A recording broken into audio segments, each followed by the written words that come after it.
Ngayon. Sa Article 4 na pala tayo.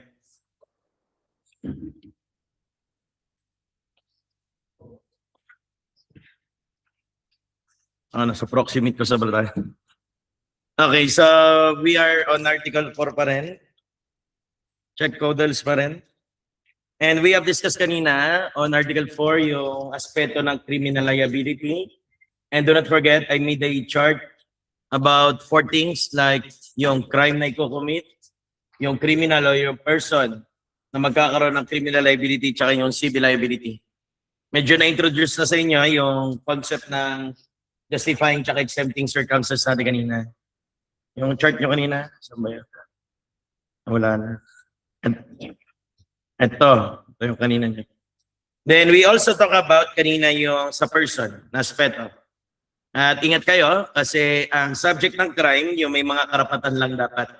Hindi pwede maging subject ng crime pag walang rights, such as dead, tsaka animal. Pag namatay na, wala nang rights. Mag-determinate na lahat yan.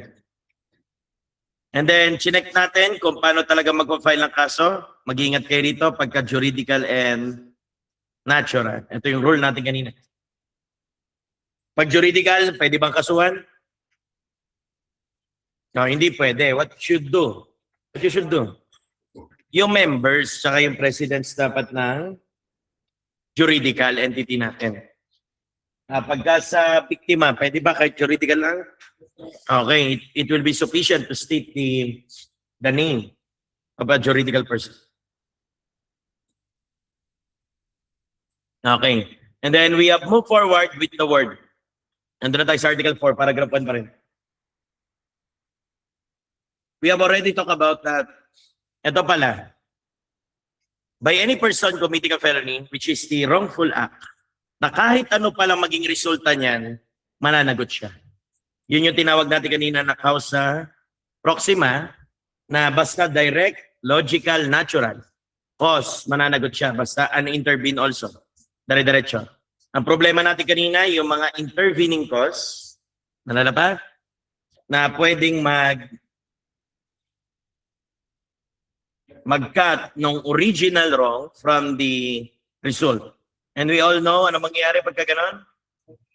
Hindi na siya magiging liable doon sa result, but maybe liable for certain things like hindi na doon sa death, but the original wrong niya na lang magiging physical injuries. Ayun yung kaninang inaral natin. Balik tayo rito. Hindi lagi ito lang. Alam niyo, hindi kayo pwede magsimula kahit mag-aaral na mag-ano kayo lagi. Recap kayo bago kayo magbasa. Kasi ang board exam yung matter of recalling lang. Balik na tayo. Sorry. Ito na po. Okay na? Ayan. Sorry. Okay na po ha? Balik na tayo.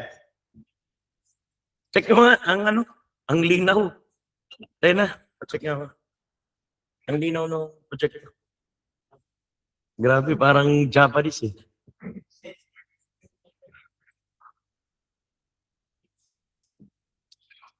Galawin mo yung Ayan yung bilog. Sige mo dyan siya. Up. Balik po. Mas lumabo eh.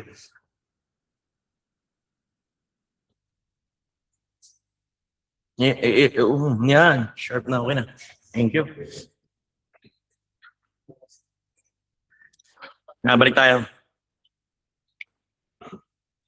Now, sa Article 4 nyo, may delikado ritong 4 na anak niya na somehow nagmo-modify ng criminal liability. Somehow, nakaka-modify ng criminal liability. Kasi we will talk about criminal liability dito kung paano na-incurred. Yung mga bata, I already introduced sa inyo na yung Article 4, paragraph 1, ang akala nila kamukha ito ng mitigating circumstance ng Article 13, paragraph 3, that the offender had no intention to commit so grave a wrong as that committed nyo. Where in fact, hindi naman talaga. Magkaiba. Ang unang anak nito, yung sa proximate cause nyo, kasi ang paragraph 1 talaga was talking about causa proxima or proximate cause. Ngayon, meron siyang unang anak. 4 yung anak nito eh. Yung unang tinatawag na ganito. praeter intentionem. I hope na-encounter nyo to during your college days. Kung paano nyo ba inaral yung praeter intentionem. Sige, kasi Latin eh. Putan muna natin anong meaning ng madali yung intentionem kasi the word was intent eh. Paring, Gonyo, ano ba meaning ng word na praeter muna? Tulungan mo kami, praeter.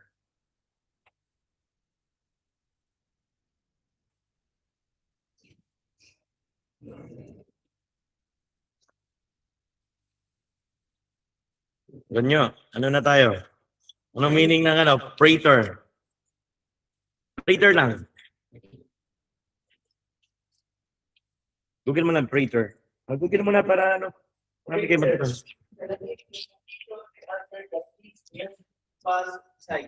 Beyond? Ano puta? Ano ulitin mo?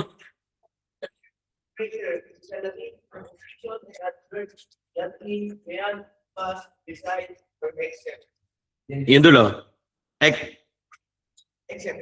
Except. Ayan. So beyond, parang sumusobra. O totoo. Parang ang layo sa intent niya. Ganun yung definition niya. Beyond the intention, yes. Ayan. Parang hindi ito yung gusto mo, pero ito yung nangyari. Ibig sabihin, naging iba yung ganito. Yung kanina pinag-usapan natin. Pero mananagot ka pa rin. Kasi you're performing an unlawful act. Yung intent mo, masama pa rin. Kaso nga lang yung result was greater than what you intended. Pero alam nyo yung tamang word beyond talaga. Pero usually tayong mga crime, ang ituturo sa atin talaga, greater. So I'll use a formula everyone. Alam niyo naman to yung Pacman nyo, na equation sa math. Pag malaki yung buka, mas malaki siya. So ibig sabihin, yung intent, maliit, mas lumaki yung naging result. Sample, gusto mo lang suntukin, namatay. Can you be held liable for the death? Yung kaninang inaral natin, that is proximate cause, right? Kaso nga lang, yung tawag nyo rito will be praeter intentionem. Beyond your intent. Ayun yung term na yun. Alam nyo, pag nakaka-encounter kayo ng Latin, dapat sinesearch nyo agad. Hindi yung manghuhula, ano kayong word na to. Katulad nyo, pinapangalan nyo pa sa Facebook, pero hindi nyo naman talaga sinearch mahingi. Di ba sa inyo, meron bang pangalan, mga Latin Maxim? Sino pangalan dito sa Facebook Latin Maxim? Wala ka amin, titignan ko Facebook nyo. Ikaw? Ha? Meron ba sa inyo nagpangalan? Binabayo, Latin Maxim. Magmamaya, tinignan ko Facebook nyo, ha? Kung nakakita ko kami, explain ka. Iyabang ka, no? Di mo naman naintindihan, no? Mukhang siga lang, eh. Pero alam niyo kung tutusin, ito yung madalas na ituturo sa atin, pero magdadive tayo lahat. Tatlo ang tinatawag na praeter intention. Makikita nyo lahat sa Article 14. Ito ang totoong praeter intentionem. Makikita po lahat sa Article 14.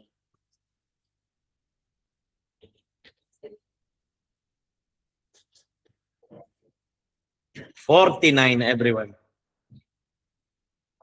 May tatlong rules dyan, paring Gonyo, right? Okay, ayusin natin yung tatlong rules. Dahil lang po, ha? Medyo malalim to, hinga-hinga kayo. Hindi siya normal na aral. Nandiyan na kaya, tatlong rules, tingin mo na. Yung unang rule, mostly, ayun lang yung alam ng CRIM. Hindi nila alam, may dalawa pang rules na tinatawag na praeter intentionem. Maybe, nag-aaral naman kayo Meg. At talagang ito yung makikita nyo. Parang ganito yan. Yung isang intent niya, gusto niya lang mag-physical injury. Pero napatay niya yung tao. Ang naging resulta, homicide. Ayaw mo na, simplify natin. Okay? Ngayon, papasyalan ko rin para mapakita ko sa inyo yung word kasi ang hirap nito basahin lalo yung third rule. Akala ng mga simple lang yung praeter intentionem. Napuntahan ko rin, ha? Guide, may libro naman bigay dyan.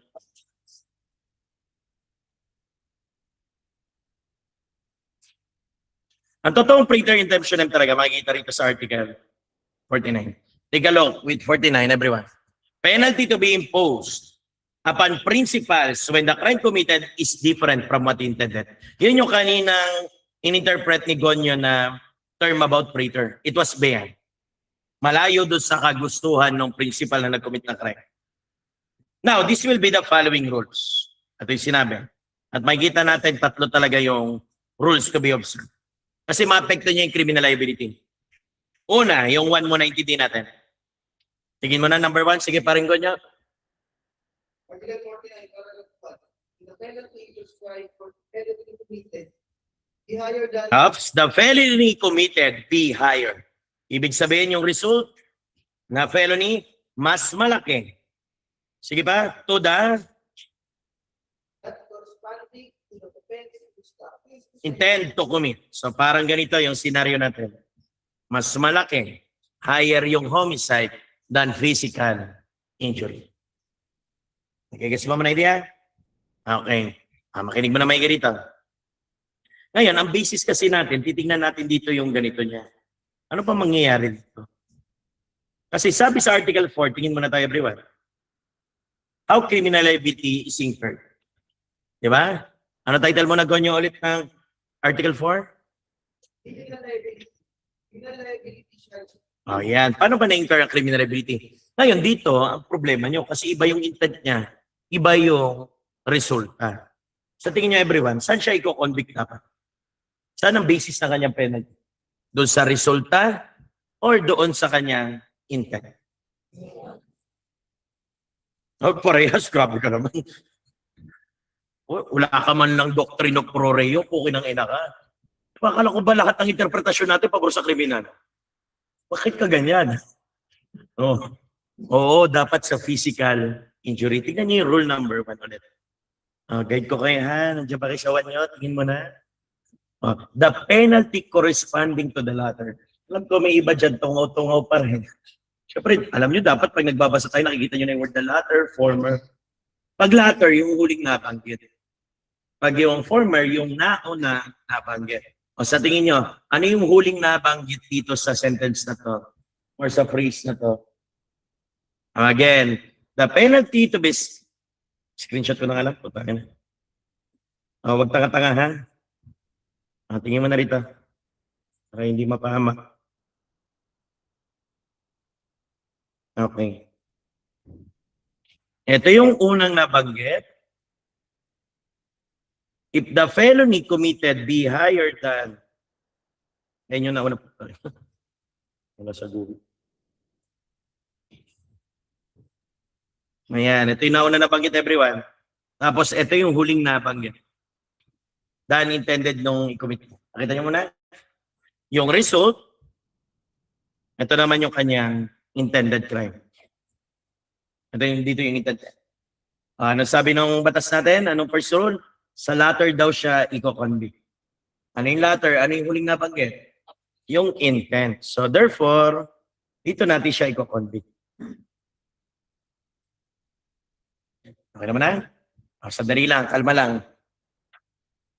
Oo, alam niyo epekto nito sa criminal liability. Ang printer intention was really distinct. Mitigating circumstance. At alam niyo, nung mga dating board exam, ganyan yung tinatanong. 4 kasi magkakapatid yan eh. Which among the following has the effect of mitigating circumstances? Nakalagay yan dyan. Printer intentionem, aberratio ictus, error impersonate, tsaka ignoratio facti. Alam ko, na-encounter niyo rin yung tanong na yan. Ako kung ano sinagot niyo rin. Among the 4, siya lang yung mitigating talaga. Sandali lang. What's the reason? Kung titingnan niyo pa lang on the interpretation of the penalty, dito siya mape-penalize. Doon sa intent niya. At somehow, pag titingnan natin yung mga penalty, mas mababa talaga ang physical injury. Sabihin na lang muna natin ang penalty niya ay prison mayor. Comparing it with homicide, which is reclusion temporal. Nagigets mo na idea? Mas mataas yung temporal kaysa sa prison mayor. Kasi ito 12 years and 1 day to 20 years, while this one is 6 years and 1 day to 12 years. Nakakasunod mo na yan? Okay. Ngayon, ang problema nyo, later on, haralin nyo to. On the 5th day, kasi mag-aaral tayo ng penalty. Kasi ang akala ng mga bata pag tinanong, sige, what is the minimum period ng prison mayor? Ayan, sagot niya, 6 years. Tanga, hindi ganun yan. Tsaka na, may computation. Pero papakita ko na sa inyo. Kasi ang bawat penalty, may periods yan na tinatawag na maximum, medium, tsaka minimum. Ako mo na idea? Sisiplihan ko muna yung presyon mayor. This will be Vitus lang. Madali lang to eh. 6, 8, 10. Lagyan ko tag 1 day, 1 day, 1 day, 1 day. 12, 10, 8. Ito yung ano niya. Duration. So the minimum period of presyon mayor is 6 years and 1 day to 8 years. The medium period is 8 years, 1 day to 10 years. And the maximum period is 10 years, 1 day to 12 years. Relax lang ha, wala pa tayo dyan. Pero kailangan ko ipakita kasi sabi sa rule number 1, parang ganyan. Saan daw natin i-convict? Although sa latter, pero kailangan daw iset natin sa maximum period. Ano yung maximum period? Okay. Ito yun. Baka mo ba na idea? That will be the penalty to be imposed. Okay na? May tanong ka? Okay na muna everyone. Okay, that's the classic praetor intention na alam natin. That's Article 49. Ang problema nyo, kasabay nitong i-apply, hindi lang yung Article 49 nyo.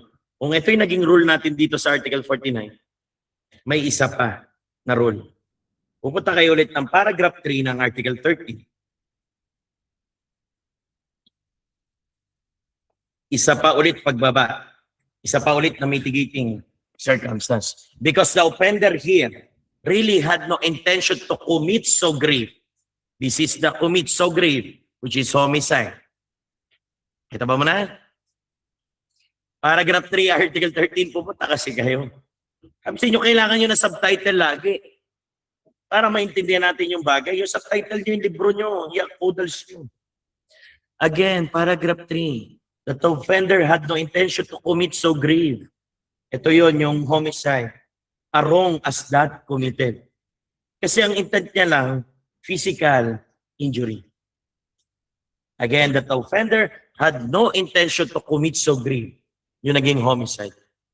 Ang intent niya lang was physical injury. Ano bang gagawin natin pag may presence na mitigating circumstance? Ibababa pa natin ng isa pang period. Punta tayo syempre, sige, para mapakita ko sa inyo. That will be rule 64. Article 64, I'm sorry. Pa-check niya ako. Article 64, everyone.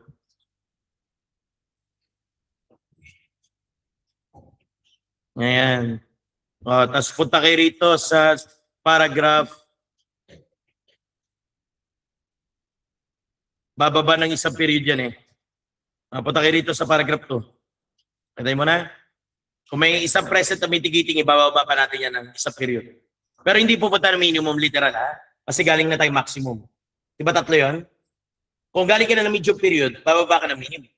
Kasi pag nag-impose sa penalty, medium period talaga. At kanina, tinaas natin. Nasa maximum na tayo. So may isang mitigating, baba tayo isang period. Bababa na medium ulit. Okay nyo mo na?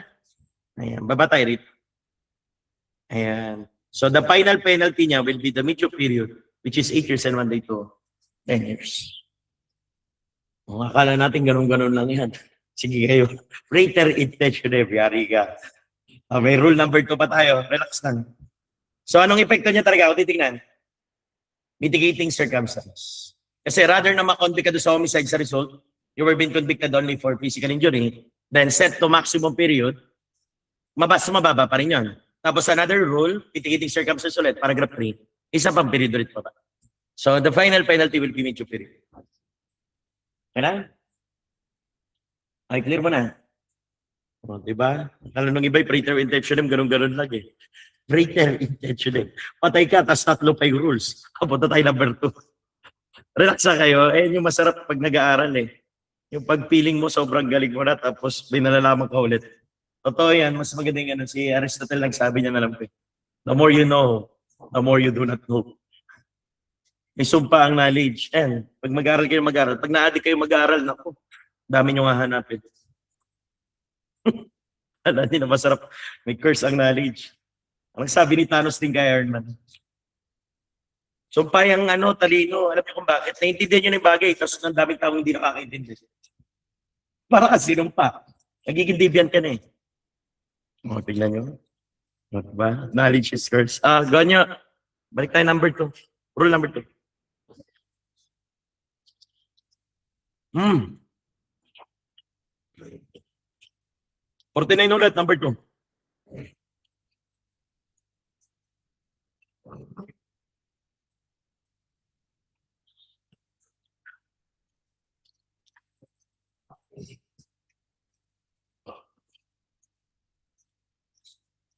Wala na, puta na. Naglag na, 49. Paragraph 2. The penalty prescribed for penalty Maingay ha. Nagsasalita. the penalty prescribed for the penalty needed lower than the corresponding one. The accused intended to commit. Ito naman magulo. Bumaliktad. Yung intent niya naman, ano nangyari? Nag-iba. Ganito yung resulta ng felony niya. Tapos ito yung intent ulit. Babaliktad yung formula niya. Gaganito. Mas malaki yung gusto niya, maliit yung naging resulta. Ano po sir, gusto ko po talagang patayin yan eh. Ang problema ko, hindi ko napatay. That could be attempted, that could be persuaded. Pero that was on rule number 3. Pero dito muna tayo. Another one. Sir, gusto ko lang po talaga na yan. Injured po. Tinapatamaan ko po talaga yung matay. Problema, tinamaan lang yung tenga. Balik yung naging resulta. Ang example, gusto niya ulit is physical injury. Sabihin natin, serious physical injury. Tanggalin yung mata.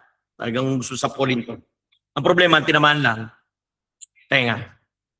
Ako nyo idea? Ako ba man idea? Sabihin natin, slight physical injury. Saan siya i-convict?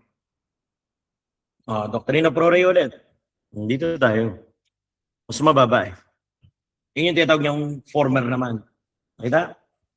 Ganyo, basa ulit na number 2.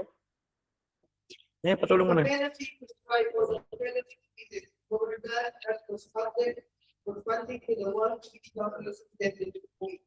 The penalty for the former shall be posted in its maximum period. Ganun ulit.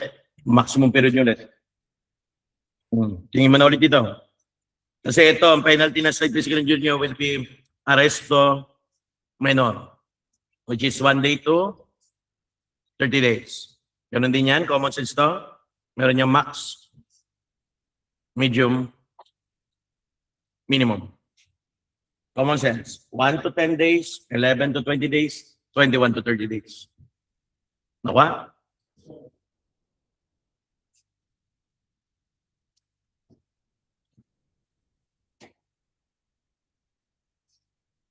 Yan.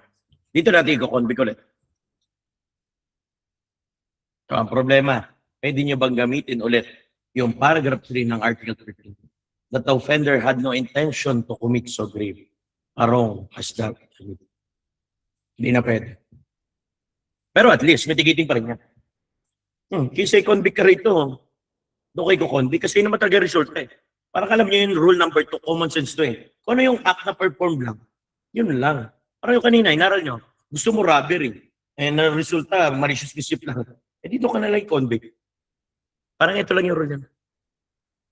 Huwag mo nang aminin na gusto mo mag-robbery, in short. Hindi ko po gusto magdakaw. Ang gusto ko lang panira talaga. Para at least, medyo period ka. Kasi pag sinabi yung gusto ko po kasi magdakaw eh. Ang problema po, nahuli yung agad ako, sinisira ko pala yung git eh. Wala ka eh, maximum period yung penalty mo. Although doon sa act na magre-resulta. Ganyan na yung role. Sigitin para ko dili ganyan. Kaya ba ito number 2? Yung number 3 ang medyo mahirap dyan everyone. Sandali lang. Namnamin mo na. Ngayon, sabi sa number 3, the rules established, everyone, by the next preceding paragraph. Pag sinabi yung next preceding paragraph, yung number 2 yun. Nakaba mo na? Preceding. Pag nakita yung proceeding naman, O, yung susunod na paragraph naman.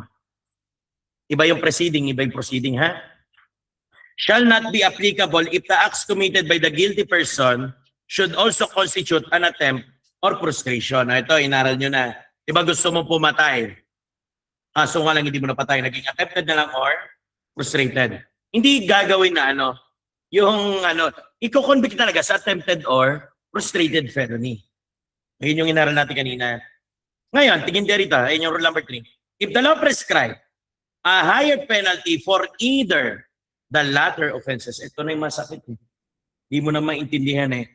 Puta mo ng paragraph 3 nyo muna. Sadali lang everyone. Namnam mo na. Napapanamnam ko muna sa inyo. Ikakat ko muna to. Ano sabi mo na ulit everyone? Yung preceding paragraph ay ito. Yan number 2. So anong rule natin kanina ito? Mas malaki yung gusto niya, yung intent niya, pero yung resulta, mas maliit. Saan niyo i-convict? Siya mas maliit, tapos ima-maximum niyo. Kaso nga lang daw, hindi daw applicable to pag meron siyang stages. Example natin, homicide. Yung gusto ng tao. Ito yung kanyang intent. Kaso nga lang, ang naging resulta, naging attempted, tsaka frustrated. Alam niyo na may rule na ito. In fact, mag-mitigate nga talaga eh. 2 degrees lower for attempted and 1 degree lower kung frustrated. Ayun yung rule niyan. Iba yung ginagamit natin yung kanina. That will be Article 50 hanggang 57. Ako may rule. Makakat natin dito. Ikuwit eh. If the law prescribes a higher penalty for either the latter offenses, the penalty provided for attempted or frustrated crime shall be imposed in its maximum period. Ito yung magulo eh. Tingin mo na rito everyone. If the law prescribes a higher penalty for either of the latter offenses, ano yung mga latter offenses? Ano yung huling nabanggit?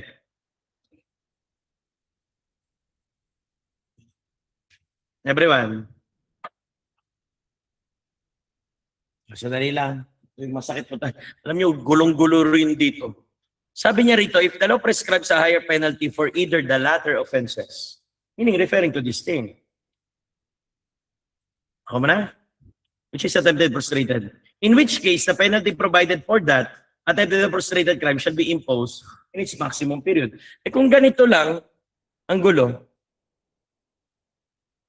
tapos pinapabasa pa tayo 61, 62 hanggang 65 nyo. Dali lang, tumingin mo kayo doon. Those are aggravating circumstances.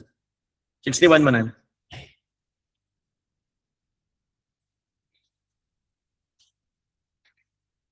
Binasa na kasi natin 52, 57 eh. Kaya niraratratan tayo eh. Ano title ko niya na 61 mo na? Graduating. Yung tinataas natin, ibig sabihin na yan, may periods. Sige lang, punta mo na ng 64, ay 62. Ito, puro aggravating to. Napansin niyo? Like habitual delinquency, yun yung dinanan niyo dyan. Ngayon, wala naman po siya sabi. Ang gusto niya lang sabihin dito, magkakaroon siya ng aggravating circumstance. Dali lang ha, yan ako muna para hindi kayo malito. Ang gusto niya, magkaroon ng aggravating circumstance. Lalagyan natin scenario pang isa para hindi kayo malito. Ano ang mga crime niya na meron pang stages? Yung pwede magkaroon ng attempted, frustrated, consummated na. Malamang lahat ng killings. Sinabi ko na kanina yun eh. Huwag na muna yun, nahirapan kayo rito eh. Isa pa.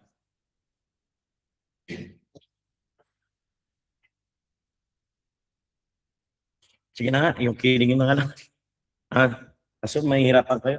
Sige na nga, try ko, pilitin ko kayo. Alam niyo ba tong attempted tsaka tong frustrated? Importante yung ano rito muna everyone. Ganito yung tao. Kasi ito yung intention niya. Intent to what? To kill. Ayaw mo na. Alam nyo, pag nawala ang intent to kill, papalo lang siya ng mga tinatawag niyong physical injuries. Ang tawag namin dito kasi, ang physical injuries is necessarily included in the crime of killings. Hindi ka makapatay pag di ka mag-physical injury. Nag-gets mo na yung idea? Okay. Sample natin. Nagiging attempted yan pag yung injury is not sufficient to kill a person. Katulad nung kanina yung example ko sa inyo yung sinaksak sa paa. Nalala ba? Kaya mayroon tayong attempted killing lang. Ngayon, kung sinaksak mo sa tiyan, sufficient enough yun to kill a person, pero may nag-intervene na doctor which is independent will of the perpetrator, magiging frustrated. Ngayon, kung hindi mapapatunayan yung intent to kill, bababayan. Ito, pwede itong maging slight physical injury. Kanya? Pwede rin everyone, yung frustrated niya, pwede maging less serious physical injury. Tapos pwede rin maging serious physical injury. Ayan mo na yung konsepto. Intindihin mo na. Yan yung kapatid ng killings niya. Ngayon, kung i-apply natin ito paragraph 3, magulo kasi. Basis natin yung number 2 pa rin. Ano mo nasabi sa number 2? Bumaliktad eh. Yung intent niya, tapos nag-iba yung kanya result. Mas lumaki. Ako ba na idea? Sino mas lumaki? Yung intent or yung result? Yung intent niya mas malaki. Than the result. Diba ito yung formula natin kanina? Pag ganito, babaliktad. Ako ba na idea? Example mo na everyone para maintindihan niyo yung rule number 3.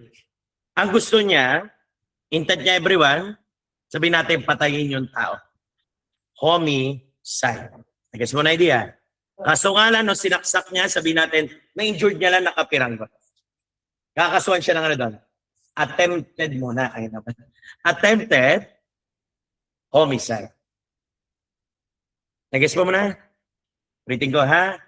Yung gusto ko, example, si Gonyo, gusto kong patayin. Sinaksak ko. Nakailag, napari niya yung mata, nagkaroon lang ng slight physical injury rate. Ngayon, ano muna ikakaso sa akin supposedly? May intent to kill ako. Attempted homicide. Nag-guess mo na idea? Okay. Ayan, tani lang ha? I hope maintindihan na. Attempted. Magto 2 degrees lower ako than my penalty na homicide. From reclusion, temporal, babaki dalawa. Prison, correctional. Ngayon, yung resulta lang is slight physical injury. Tama ba?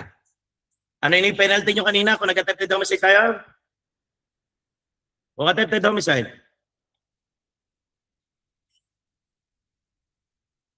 Prison, correctional. Okay. Tapos, meron pang isa, yung slight physical injury na kumukha niya. Ano penalty slight physical injury? Aresto? Minor lang yan. Nagkakaroon na kayo ng comparison. Nakikita mo na? Ngayon, sabi rito sa 3, ulitin ko, makinig mo na maigi. Tingin di kayo ng 3 nyo, subtitle lang tayo. The rule established by the next preceding paragraph, yun na yung kanina, na ang intent niya, patayin yung tao. Ito. Nakuha? Pero ang naging resulta, it's either hindi niya napatay, mas lumit yung resulta. Pwede maging attempted, frustrated, or mga physical injuries. Matatanungin ko muna kayo, mas mataas ba yung homicide talaga kaysa dito sa mga pwede maging resulta na to? Ano mas malaki? Itong homicide nyo. Ito yung intent, ito yung naging resulta. Ito yung intent, ito yung naging resulta. Kung titignan nyo sa number 2, parehas sila kanina. Tingin mo nyo naman ang number 2. Yung intent niya, mas malaki. Kaso nga lang, bumaliktad ulit yung ano natin. Parang ganito ulit. Ito yung intent, which is homicide. Kaso nga lang, mas bumaba yung mga naging resulta. Na pwedeng maging resulta ay attempted, ako ba mo na? Frustrated, or di kaya yung kamag-anak nitong dalawa ng mga physical injuries. Na pwedeng serious, less serious, tsaka yung inyong slide. Nakikita na? Awit siya ng number 2. Bumabalik-baliktad lang. Gulo kasi nung ano nyo rito formula. Ngayon, pag tinignan nyo na ito. Tingin mo na everyone. I'm sorry. Ayan na. Okay na. Sorry. Number 2, yun yung sinasabi niya. The rules established in the preceding number, which is mas malaki yung intent kaysa sa resulta. Yun yung in-establish natin sa number 2 rule kanina. Ano yung number 2 rule ulit? If the penalty prescribed for the penal felony committed be lower than that corresponding to the intended to commit. Mas malaki yung intention than doon sa resulta. Saan natin kinambik kanina sa rule number 2? Doon sa mas maliit. Yung intended niya na lang. Kasi kung tutusin, common sense yun eh. Kung ano na lang yung act na guilty ka, yun na lang. Kaso nga lang, sinet sa maximum period. Ayos mo na idea. Then 3, sabi parehas lang daw sila. Kaso nga lang, hindi daw mag-a-apply kung magiging attempted or frustrated. So bali ganito yung mangyayari. Nawala rito yung intent to kill. Nagets nyo? Bigyan ko yung scenario ulit. Nalala nyo pa yung kanina? Yung mag-asawa, yung doktor, yung asawa. Ang gusto niya, patayin yung kanya asawa, right? Naglagay ng laso. Kaso nga lang, yung pagpatay, nagkaroon siya doon ng spontaneous resistance. Pero may nagresulta pa rin na crime. Physical injury, yung administering injurious substance. Tala nyo, saan natin kanina kinonvict? Doon, sa administering injurious substance, sa physical injury na lang. Bali, ito, mawawala. Hindi natin gagamitin to. Although it resulted from attempted or frustrated. But rather, we will convict the person only for physical injuries. Nagas yun na? Later on, maintindihan niyo yan. Ang tawag namin dito, variance of offenses. Sige, mag-dive pa tayo mga puki ng kayo. Punta tayo ng Rule 119. Crime Pro. Sige lang, go ahead.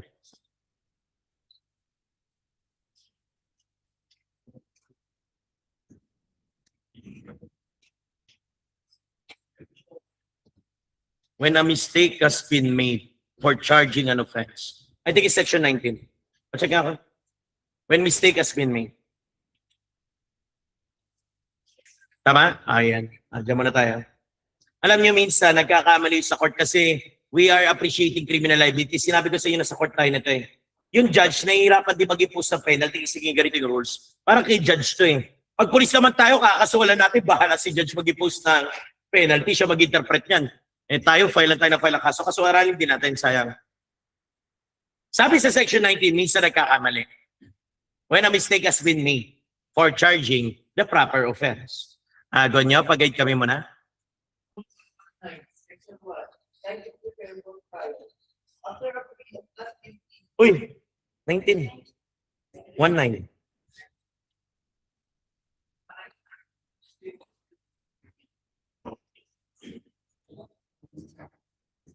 Section 19. A mistake has been made regarding proper offense. It is because manifest at any time for them. Everyone, ano muna, focus ha. Putang hirap ng inaaral nyo. Sino ba yung judge yung gumagawa nito eh? Bakit utak judge ba tayo lahat? Kaya nga pinakita ko sa inyo yung codes din eh, kung paano nyo tsani-tsaniin eh.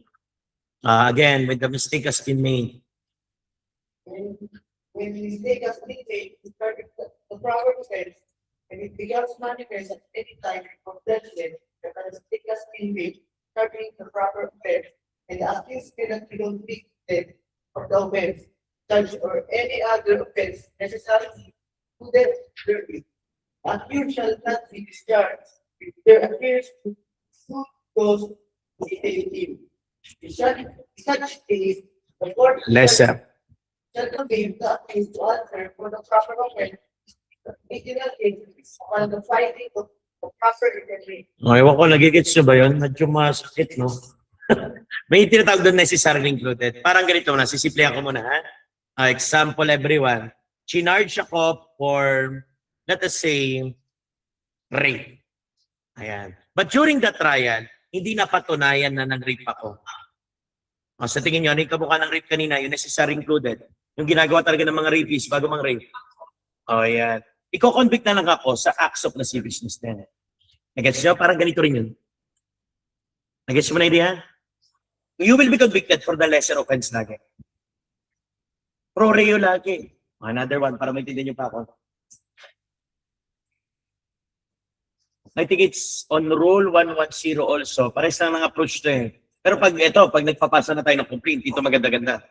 Rule 110, Section 14. I think it's 14. Check out 14. Ayan. Papalitan natin ulit yung kinakaso natin. Tingnan nyo, basahin nyo muna ulit. Gonyo, go ahead. Section 14, amendment of subsection. Ayan, tayo mga pulis, dapat ito gagawin naman natin. Bago tayo mag-file ng kaso, kasi dapat nagagaranti natin eh. Pwede natin palitan or i-substitute. Sample, unang charge mo was homicide. Tapos sa patunayan mo may qualifying aggravating circumstances pala, dapat gawin mo murder. Pwede nyo papalitan kung hindi pa nasasampa sa korte. Ako nyo, pwede papalit-palitan nyo, walang problema. Katulad ng karaan, meron din sa Tipolo, yung binaril niya sa loob ng helmet. Kung nag-happy trigger dyan. Ay, si Sir Pangs mo nang uli. Sino sabi nung, hindi ko kayo sa akin, nakilala niya si Pangs? Ito, ayan. Kaya nangapak doon sa ulo nun, yung inaris ko niyan. Kita mo yan? O, yun. Yung nag-happy trigger, pati yung asawa niya na baril niya. Meron dyan sa Tipolo, yung sa Marilaki. Unang charge sa kanya doon was frustrated murder kasi hindi pa patay yung tao nung binaril sa ulo. Nasa hospital pa may nakapag-intervene na doktor eh. Ang problema, 2 days from the event, namatay yung tao sa hospital. Hindi niya palitan ng consummated. Hindi pa naman napafile sa korte. Let us all imagine, parang kung ganito naman. Kinarge ka na frustrated, sabi natin, homicide. Ngayon, ang problema, during the trial, namatay yung tao. Di ba papalitan ng consummated? Kaya pwede yan. Kasi ano lang naman yan, hindi naman substantial form lang yan eh. Pwedeng tumaas. Ngayon, pinag-uusapan natin, puro pagbaba lang muna. At pwedeng gawin lagi pagbaba. Laging lesser offense yan. Ako mo na idea? Example, chinarge ako for frustrated homicide. Ang problema, hindi na patunayan na may intent to kill ako. Saan ako i-convict? Physical injuries lang. Nag-guess yung idea? Ito yung pinag-uusapan natin dito. Yun yung prater intention nyo, ang gulo. Kasi beyond the intention niya. Pero ano dapat pinagbabasihan?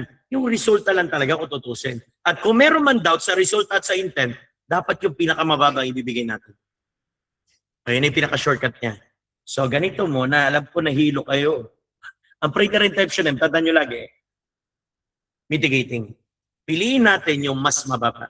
Kung mas malaki ang intent, resulta mas mababa, doon tayo sa mas mababa. Nakuha? Katulad nito, yung intent natin i-convict. Kung mas malaki ang intent, mababa ang resulta, doon tayo sa resulta. So dito, medyo magulo.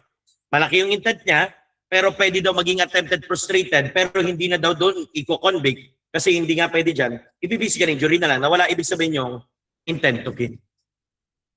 Ako nyo na? That's beyond the intention lang. Pwedeng sumobra, pwedeng lumayo. Pero ganun lang. Tangina, finalize ko. Ganito bali ang prater intention nyo talaga. Ano ba basis natin lagi? Ito yung nakikita natin sa tao eh.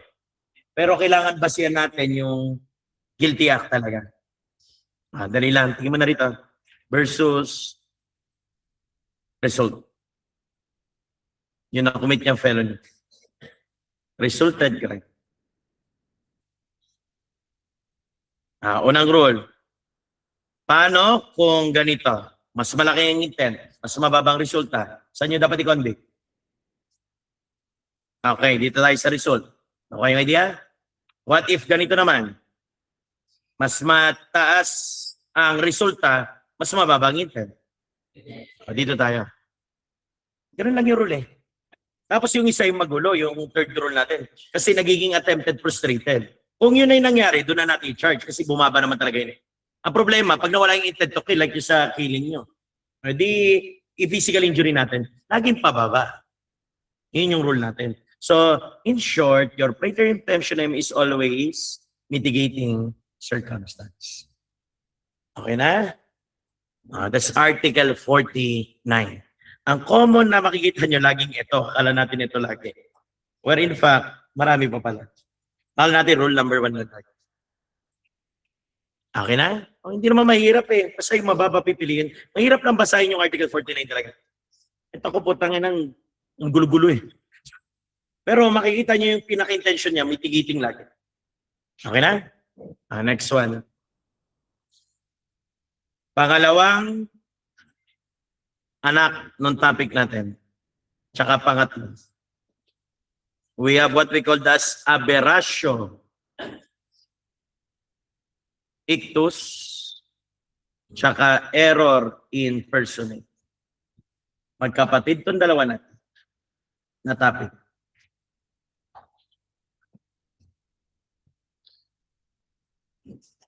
Common denominator nila, even if you will research for the word aberratio, the word aberratio and the word error is the word mistake.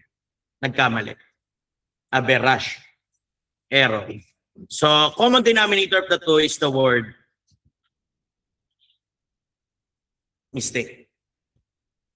Yung isa, nagkamali dito. Ictus is literally meant as blow, ha? Baka ano na namang inisip nyo, ha? Iba yan. Maling subo, no? This is attack or assault. That's ictus. Personate, tao, kaso nga lang may kayo, ibig sabihin, identity naman to. Ayan, identity. Alam niyo, magiging problema niyo, pag nagbabasa kayo ng mga libro, kahit ako lito-lito, ano ba pinagkaiba nito dalawa? Kasi both of them, nagkamali. Alam niyo, saan sila nagkamali? Sa biktima. Parehas sila nga na biktima nila, unintended victim. Malalagay ko muna ha. Mistake saan? Sa biktima. Parehas silang merong unintended victim.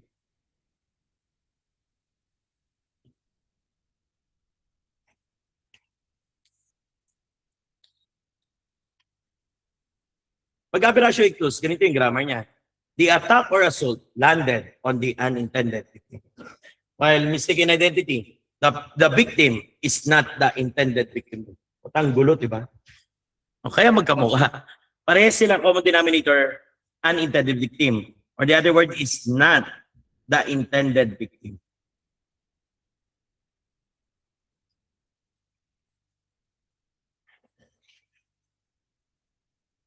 Sandali lang. Sandali lang to.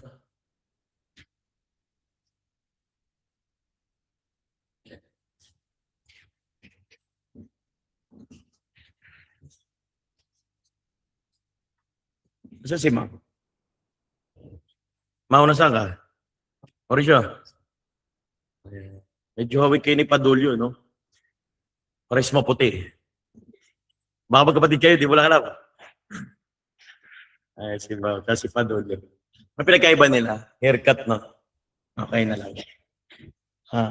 Kunwari si Torres, ang gusto niya patayin talaga si Padulyo. Pares kasi maputi. Tignan nyo. Kahit sino magkakamali nito. Tignan nyo yung parehas. Pero napatay niya si Mauricio. Sandali lang ha. Ayusin ko muna. Yung isa naka-haircut. Sandali lang. Ang gustong patayin ni Torres, ito si Padulyo. Naka-clean cut. Okay, clean cut ko lang ha. Ayan. Okay na yan, clean cut. Si Mau, di pa nagpagupit eh. May plano siya magpa-mohawks. Ba't di ba tinuloy pala? Di ba sabi niyo nag-usap tayo ng umaga? Sino ba ikausap niyo isa? Isa rin taga-eskas na yun, yung TL nyo. Nasaan na yun? Di ba sabi nyo, magpapagupit kayo sa Marinduque? Mohawk yung pinaplano nyo dalawa, di ba? Magawin ko muna mohawk si Mau, ha? Para totoo. Di ba mag-mohawks ganito lang? Tama ba? Yan lang. Ape. Parehas naman sila itsura. Yan, ganito na natin, ha? Sa hairstyle na lang. Kasi yung plano ni Mau, magpapamohawks eh. Para siya gilid yun, eto si Torres. Gusto niya patayin talaga. Sinong intended victim niya?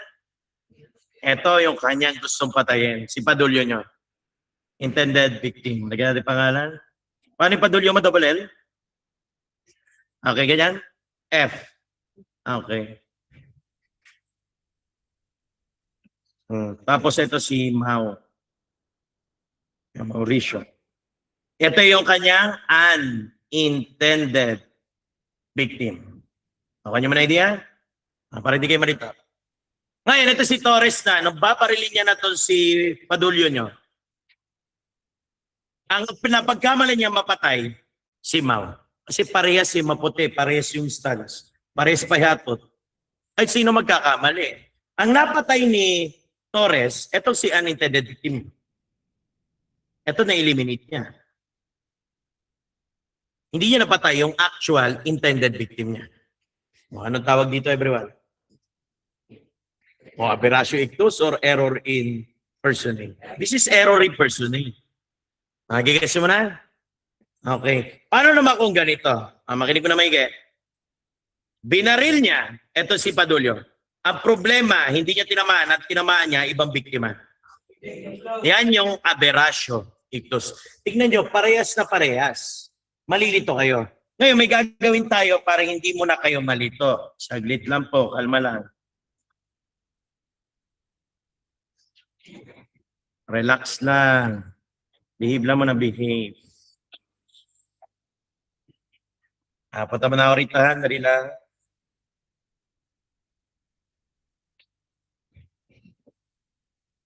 Dali lang, kalma lang.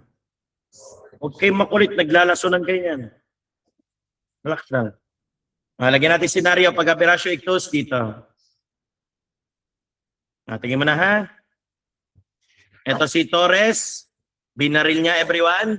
Lagyan ko muna senaryo. Makinig mo na may Instead na tamaan niya si Padulyo, ang tinamaan niya, ito si Mauricio, yung unintended victim niya. Can he be held liable for the death ni Mauricio pa rin? Yes, proximate ko siya. He was performing an unlawful act. Makuha mo na? Kaso nga lang, unintended victim niya yun. This will give rise to a complex crime. Kay Padulyo, yung intended niyang patayin, let us say, nilagyan niya ng pagpaplano talaga, may evident premeditation. Hindi niya napatay, hindi niya tinamaan by reason of some cause or accident. What stage? Attempted na. Let's say murder, may qualifying tayo. How about itong unintended victim niya na napatay niya? He will be held liable for the crime of homicide only. Nagets mo na idea? Sandali lang, kalma lang. Another thing, makinig mo na maigi. Si Padulyo ulit, gusto niyang patayin. Tinamaan niya. Sa pool, patay naman talaga. Tumama kay Mauricio at si Mauricio tinamaan lang sa tenga. Nag-grease lang yung bullet sa tenga ni Mauricio. Magkakaroon lang si Mauricio ng slight physical injury. Tapos, napatay niya to, di consummated murder na. Okay, scenario? Sandali lang, mag-ingat kayo. You need to take a look with Article 48 now. Kasi it will give rise to a complex crime na tinatawag niya.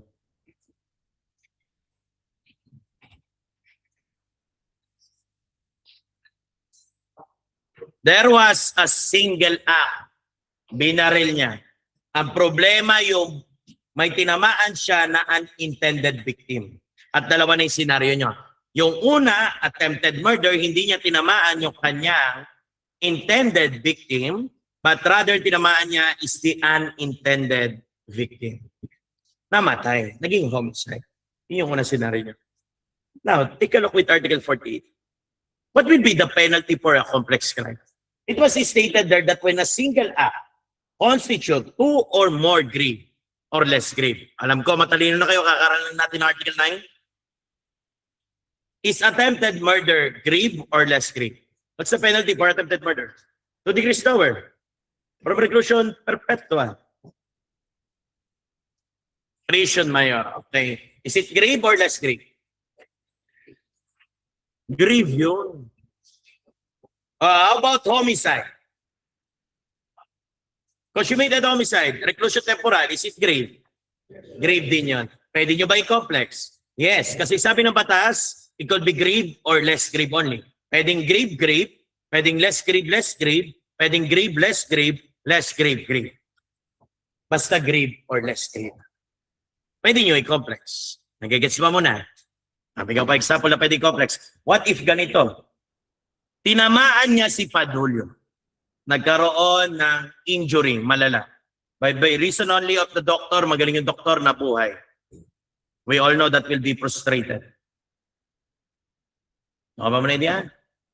Frustrated na, say murder. And then, tinamaan niya rin tong si Mauricio. Hindi niya naman gusto patayin.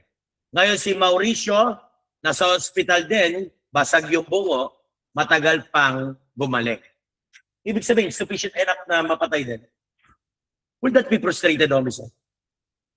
Hindi niya naman intended patayin to eh. That will be only serious physical injury. Tumagal sa hospital. Let us say more than 30 days. Ayan, nag-hospitalization. Question again, pwede nyo ba i-complex ang frustrated murder at ang serious physical injury? Ano ba penalty ng frustrated murder? Reclusion temporal. How about serious physical injury? Prison mayor. Ayun na yung pinakamatas niyan. Parehas grave, right? Okay, another thing. Kinig mo na ba higit? How about kung ang crime na kinumit niya again ay prostrate, let us say, sige, attempted murder. Ibig sabihin, hindi niya ulit tinamaan. Ako mo na idea? Hindi niya tinamaan. May reason of cause or accident. Kaso nga lang, tinamaan ulit to si Mauricio. Si Mauricio nyo naman nagkaroon ulit ng slight physical injury. Sabihin natin, nag-grease lang ng bullet ulit. Tumaplis na. Question, pwede nyo ba yung complex to? Alam nyo, hindi na pwede. What's the reason? This is only a light felony. How about this one? Napatay niya si Padulyo natin, tapos tinamaan pa ulit ng bala si Mauricio, nagkaroon ng slight physical injury. Pwede ba i-complex? O, hindi rin pwede kasi light to. Eh, ano gagawin nyo pag di nyo ma-complex? Separated. One complaint for murder, dito sa baba nyo muna, and another complaint for slight physical injury. The same way with attempted murder, separated complaint, and another complaint for slight physical injury. Kasi ang pwede nyo nga lang i-complex, ito lang mga to. Yung merong grave or less grave. Huwag kayong mag-away-away. Nakasulat naman sa Article 48 yan eh. Ano pa pinagkatalunan nyo? Ang sabi nga lang, grave at less grave. Okay na ba? So, ibig sabihin, ang aberratio ictus nyo ay maaari maging aggravating circumstance. Bakit naging aggravating circumstance? Punta muna tayo everyone ng Article 48. Anong penalty i-impose? Pag naging complex crime, maximum period. Kung sino yung mataas. Tingin mo na rito. Ano mas mataas? Attempted murder or homicide? Homicide. Pangina naman, oh. Yung mga utak yan. Attempted murder, reclusion perpetua. Baba ka ng 2. Prison mayor. Eh, ito reclusion temporal to. Mas mataas talaga to. Oh, dito pipiliin nyo. Tapos, ima-maximum period nyo na lang. Okay, diyan? The maximum period will be 17 years, 4 months, and 1 day to 20 years. Yan yung pag kinumpit nyo dyan. Next one. Between frustrated murder, serious physical injury, ano mas mataas? The penalty. Frustrated murder, that is reclusion temporal. Okay na? Compare with this one, na prison mayor na lang to. Mas mataas to, dito nyo i-convict. Okay, so idea? Tapos iset nyo lagi ng maximum. Ito rin, maximum. Kung ano yung mas serious, doon nyo impose yung penalty. Diba nyo, pakibasa Article 48 nyo. Article 48, penalty for complex crime. And a single act looking to two or more rape or desperate. But when not affected, the less exactly, for committing to others, the penalty for the most serious crime shall be imposed. The penalty for the most serious crime shall be imposed in its maximum period. So ito, pinagpilian na natin. Ito yung naging serious compare with serious physical injury. Then ito yung mas serious compare with attempted murder. Okay na? Yan yung aberratio ictus. Now, sa aberratio ictus nyo, because the common denominator will be this word, everyone. Unintended victim. Tandaan nyo lagi ito. Laging ang biktima nito, ang numbers ng victim lagi is either 2 or more.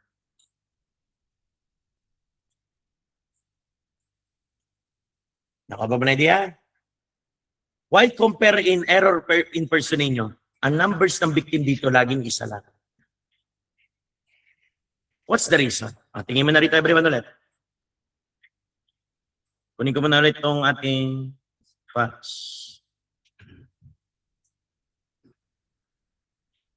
Ito na yung sunod nating fact naman everyone. Okay, ito ulit. Si Mauricio ay the unintended victim. Ang gusto ulit iniisip ni Torres na patayin, na biktima niya, sabi niya, gusto kong patayin, ito yung naisip niya. Ito si Padulyo. Sabi niya, ito papatayin ko eh. Dali lang, liit. Dali ha. Nakiya ko lang yung laman ng isip niya. Sabi niya, gusto niya patayin ito si Padulyo. Iniisip-isip niya. Gusto kong patayin to si Padulyo. Ang problema, nagkamali siya, napatay niya si Mauricio. And in fact, wala talaga si Padulyo sa senaryo. Nasa utak lang ni Torres. Isa lang yung biktima. Napatay niya yung unintended victim niya. Walang complex crime dito. Nasa utak niya lang si Padulyo. Nag-gets yung idea? Ilan lang number ng biktima? Isa lang lagi. Ganon yung prater, yung error impersonate. Okay na? Ano mahirap dyan? Ayun, nakalagay sa senaryo. Bibigyan ko yung senaryo. This is a Supreme Court ruling. There was a case, we call it the Balagtas case. Pero ano lang, ito si Balagtas kasi, ano siya napatay siya ng mga pulis. Makinig mo na maigi. Ito mga pulis, inutusan na kanilang COP na patay, na catch by storm, that's the word there, catch by storm. To catch, dead or alive, yung notorious criminal. May nagbigay ngayon ng tip sa mga pulis na ito notorious criminal nandun daw sa isang kubo. Punta yung mga pulis. Kita nila, totoo nga, nandun yung tao. Ito mga gagong pulis, niratratan nila ng bala. Pagtingin nila, nung patay na, putang ina, it was not the notorious criminal. It was Balagtas. Nagkamali sila ng ano? Biktima. They were charged for murder kasi if you kill a person, nantulog sila, that will be a crime of murder. Treachery yun. Pinatay yun na tulog.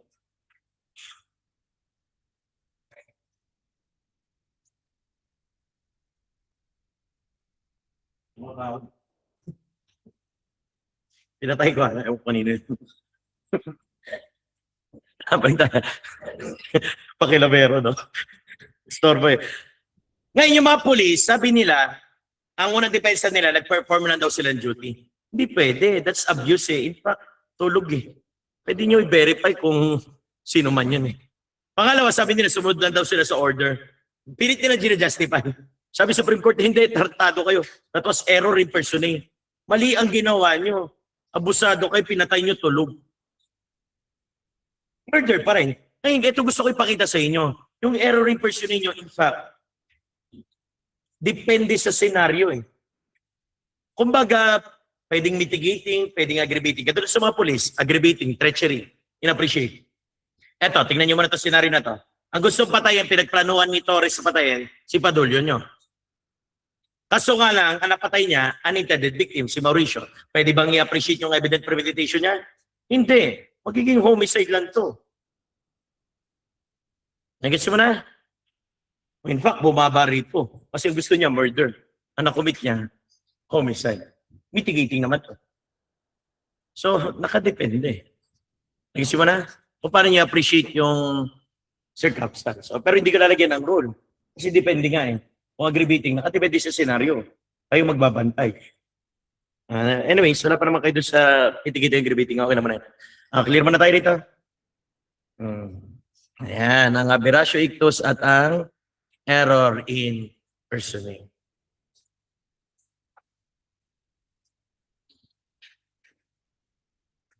Okay na po?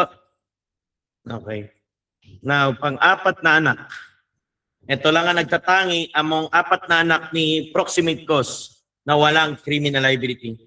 Tinatawag tong absolutory causes. Familiar ba kayo pag sinabi absolutory cause? By reason of public policy or sentiment, there is no penalty attached. Kamukha siya ng exempting circumstance. Kamukha ng justifying circumstance also. Walang criminal liability.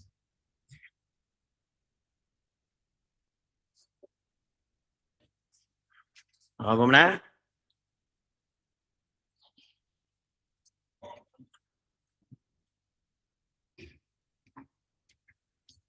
Tinatawag niyong ignorancia facti.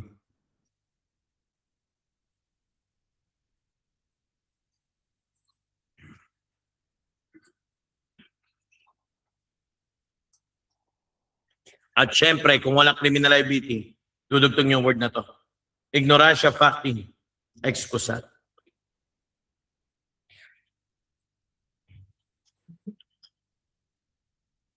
Ibig sabihin, walang criminal liability. Excusat.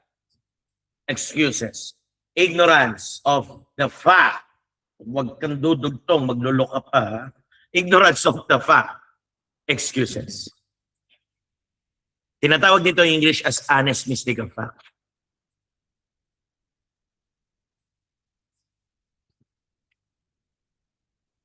Ano to? Maganda to eh.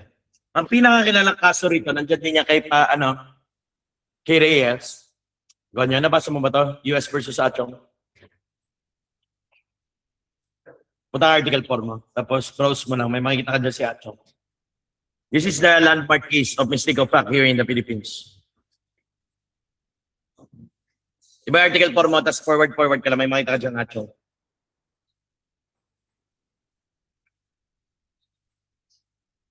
May makita dyan, Veronilla, Atchong, La Paz, ayun yung mga kaso sikat dyan eh.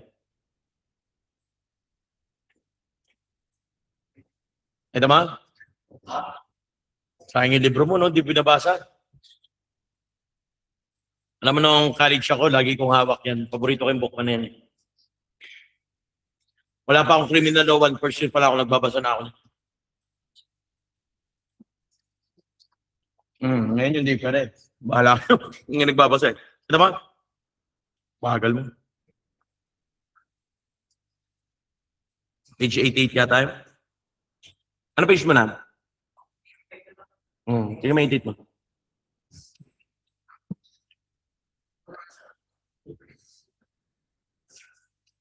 Sige lang, forward mo lang. Mga 80 plus. Wala, hindi ko malala eh. Balik mo na ako rito. Ikukwento ko sa inyo habang hinahanap ni paring Gonyo natin. Makinig mo na may. Etong si Atchong nyo was a chef sa Fort McKinley. During that time, usong-uso yung tinatawag na burglary. Sinabi nyo burglary, yung mga akit-bahay ka. Yung mga burglars na yan, pag sinabi nyo burglars, they are ready to kill.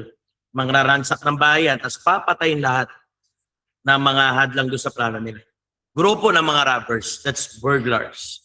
Yung robbery na namamasok ng mga bahay, yung tawag doon sa United States, burglary naman. Burglars, burglary. Yan, ito si Atchong nyo, kasi usong-uso nga doon panahon niya, he have prepared, before he sleep, he have prepared a penknife. Para kung sakali mang mangyari, may panlaban na siya.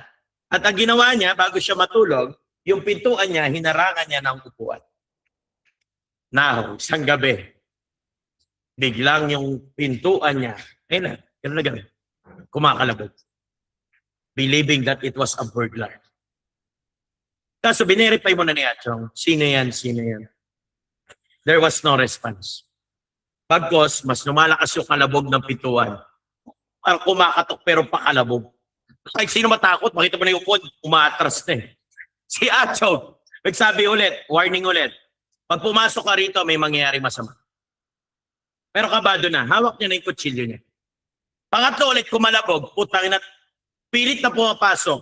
Yung upuan na hinarang niya sa pintuan, tumalisik sa kanya. Paknaw, putang ina, iba dilib yun. Believing that he was being attacked. Tumama yung upuan, ikaw pala matama na upuan na hinarang niya, kahoy yun, yung mabigat na upuan. Ngayon, kinuha niya yung penknife niya na yan, ha? Sinaksak niya yung pumasok. Putang ina, the intruder turned out to be his roommate ng paprank. Ayun, puta patay. Charge for homicide. Ano, nakita mo na? Kaya mo na, puta bagal mo. Oh, that was the case of US versus Atchong nyo. Now, charged for the crime of homicide, but Atchong raises the defense that there was an honest mistake of fact. He was believing that person was an intruder. Hindi niya naman alam na roommate niya yun kasi pinaprank siya. At sabi niya, dapat ma-justify ako. Ang ginamit niya yung Article 11, paragraph 1 niya. He just merely defended himself daw.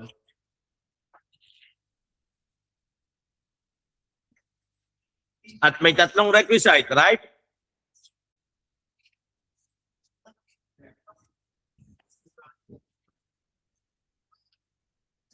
First one is unlawful aggression. What will be the unlawful aggression there? Yung upuan na tumalsik sa kanya. He was now being attacked. Second, he took his penknife. That penknife is a reasonable necessity ni Atchong. Siya yung dumidepensa. Reasonable necessity of the means ay yung ginamit niya. Yung means niya is penknife. Ayun yung in-employ niya sa sarili niya. Para, reasonable necessity of the means employed, para itong unlawful aggression, ma-prevent or ma-repel niya. And that's the second element. Reasonable necessity of the means employed to prevent or repel the attack. And that attack is the unlawful aggression. Nawa? And third one, in fact, ang dami niyang warning. He had told that the person, there was no response. Bagkos kalabog na kalabog yung pituan, hanggang tumalsik sa kanya yung upuan. There was a lack of sufficient provocation on the part of Pachong defending himself. Wala provocation na ginawa si Achong. In fact, tinanong niya pa, lack of sufficient provocation on the part of the person defending himself.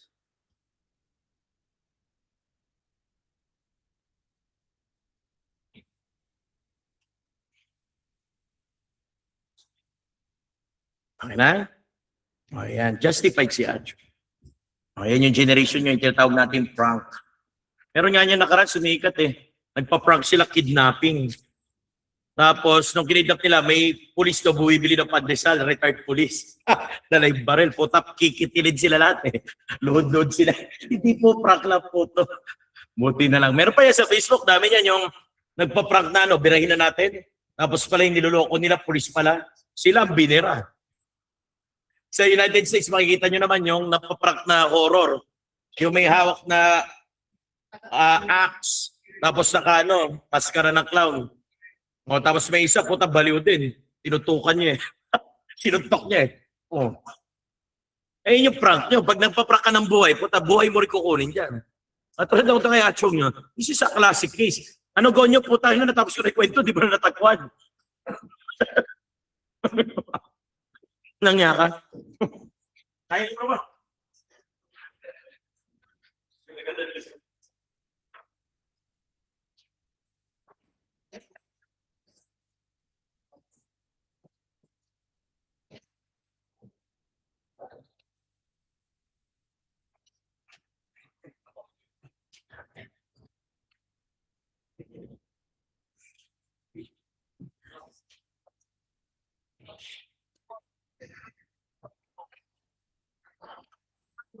Yeah.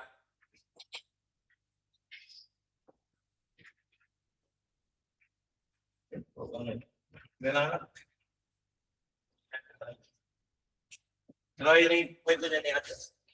Napangawakan niyo. Na-clear mo na tayo. May tanong ba kayo? Dali lang yan eh. Ngayon yung apat na anak ng Article 4 nyo. Again, let us summarize it. In Article 4, Paragraph 1, there are four things you need to consider that affects the criminal liability, although the wrongful act can be different from what intended. Alam naman natin na sa general rule, basta nag-commit ka ng original wrong mo, lahat na magiging resulta dyan, magiging liable ka. Even, like paragraph 1, kahit beyond your intention, ang gusto mo, nag-iba ang resulta. Or di kaya resulta mo, mas mataas sa intention mo. Ano epekto sa criminal liability of redemption?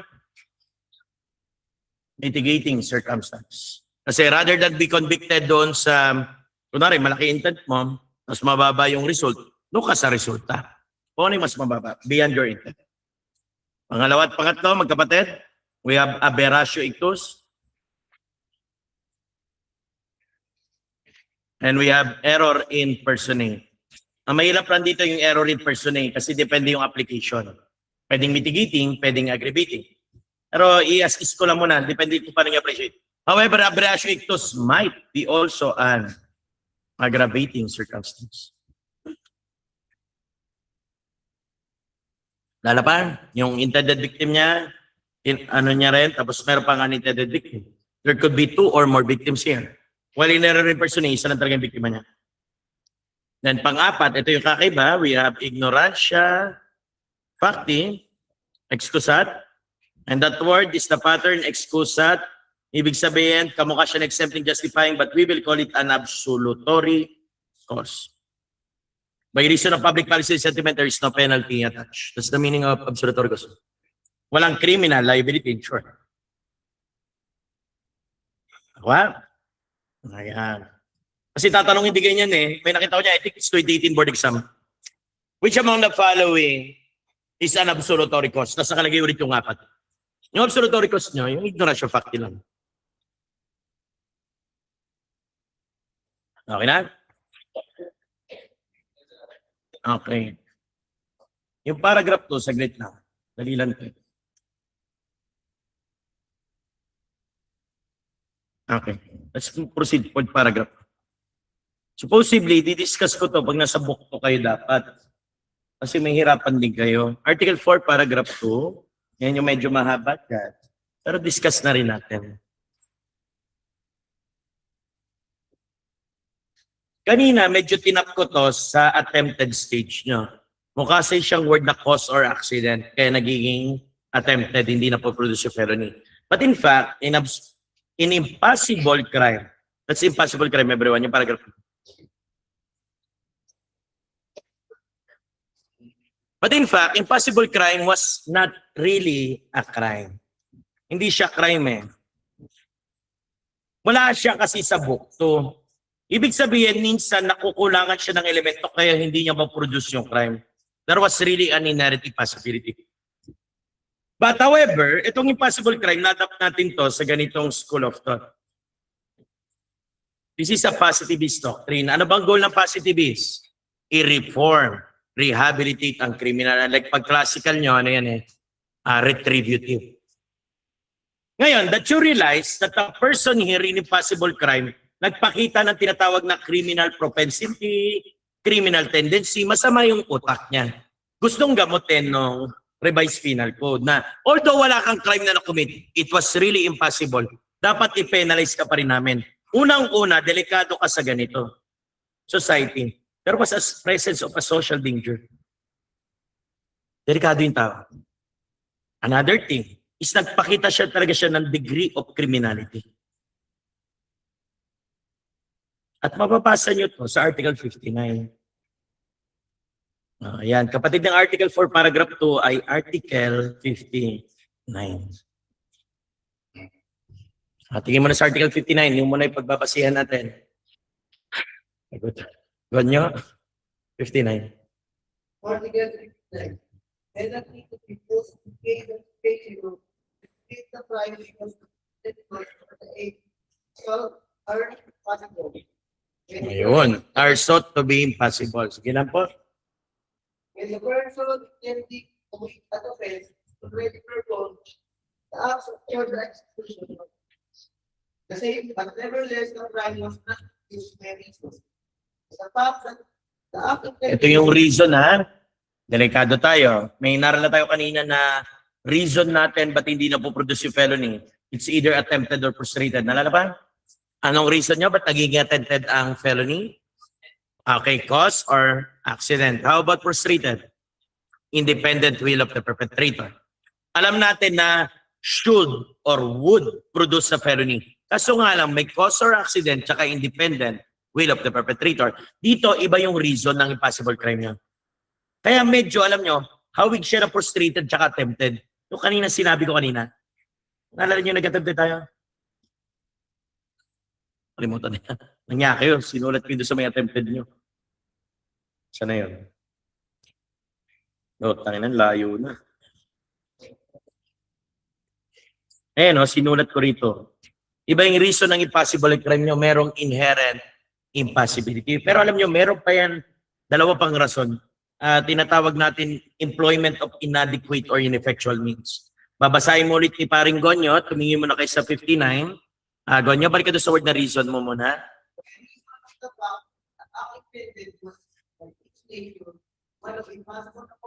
Ayan, inherent impossibility. Talagang hindi ma-accomplish.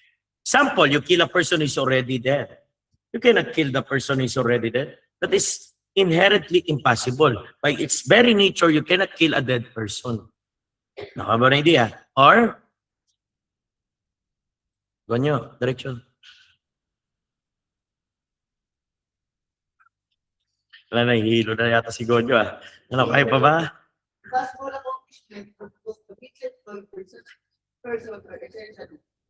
Inadequate or ineffectual. So yung kanina notes nyo, ewan ko, balikan nyo na lang din ito mo ng attempted nyo. Lalagyan pa natin ng reason. Ito, alam naman natin yung reason ba't di na-produce pero hindi kakaiba lang ito eh. Ay, babox ko muna ha. Ang reason niya, kaya hindi niya makukumit yung crime niya, una, inherent possibility. Pangalawa, inadequate, or ineffectual. Ineffectual. Lagay ko muna rito para at least makumpleto nyo yung kaninang chart nyo. At di kayo maliligaw rito, kalma lang kayo. Inadequate or ineffectual means. Okay na po muna? Okay, so balik na tayo. Note nyo na lang, ilagay nyo na ito sa notes nyo. At least alam nyo ngayon. Alam nyo, last board exam, there were 3 questions. I think kanila na rin yata eh. 2 yata impossible crime nyo. I do not know. Sa inyo yung nagdako ng relo ba? Tapos, hindi sa Sa inyo yun. Yung nagdako ng relo, tapos hindi, sa kanya pala yung relo. Kalimutan mo na. Kasi, tapos ito, nung last August naman, may 3 lumabas ulit na impossible crime. Meron pa yung isa, yung binarel, tapos nag-jam yung bullet. Attempted yun eh. Yung isa naman, yung barel, walang laman yung barel na bala. Yun yung impossible crime. So, dali lang. Nag-iisip mo na idea? Iba siya sa cause or accident eh. Iba rin siya sa independent will of the perpetrator. Nakuha mo ba na idea? Okay. Parang ganito. In the beginning pa lang na i-commit niya yung crime, hindi niya na talaga makukumit. Unlike pag attempted and frustrated, may reason lang ba't siya napigilan makumit yung crime. Guess yung idea? Kunwari, gusto mo patayin yung tao. May baril ka na. Ngayon, babarilin mo. Ang problema, wala pala yung tao doon. Nung binaril mo, akala mo, yun, katulad ko kanina, silaksak na unan lang pala yung nandun. Impossible crime yun. Kasi in the beginning, hindi mo na makukumit talaga yung crime. Impossible na. Hindi mo ma-accomplish. Unlike yung attempted nyo, ma-accomplish nyo. Ang problema lang, taka ka, mahina yung aim mo, or di kaya yung tao, isa magaling pumila. Cause, accident. Binaril mo, may magaling na doktor, independent will of the perpetrator. Hindi mo mapatay yung tao. Parang pag impossible crime nyo, in the beginning pa lang nang kukumit yung crime, hindi niya na talaga makukumit. It is inherently impossible to commit. Nag-guess yung idea? Kasi the first place pala, walang laman yung bala. Yung tao pala, wala doon. Or yung tao, patay na. That will be impossible crime. Nakuha niyo mo na idea? Sadali lang, balik mo na ako rito sa natin. Layo na natin. Balik mo na ako, ha? Punta mo na ulit ng Article 59. Okay. Alam na natin yung reason ba't magiging impossible crime. Unang-una, makinig. Inherent impossibility.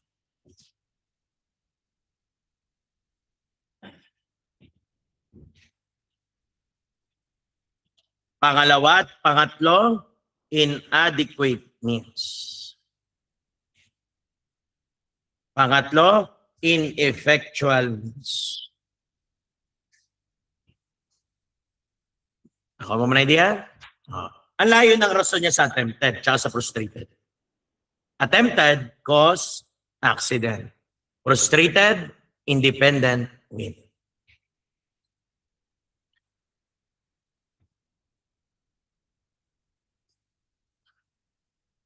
Clear cut muna tayo. Ayun. Babasahin muna natin ulit yung 59 para mas maunawaan natin para parehas. Gonyo, dandan lang basa. Parang love letter lang muna ulit. Everyone, focus muna. Huwag matigas ang ulo. Go ahead.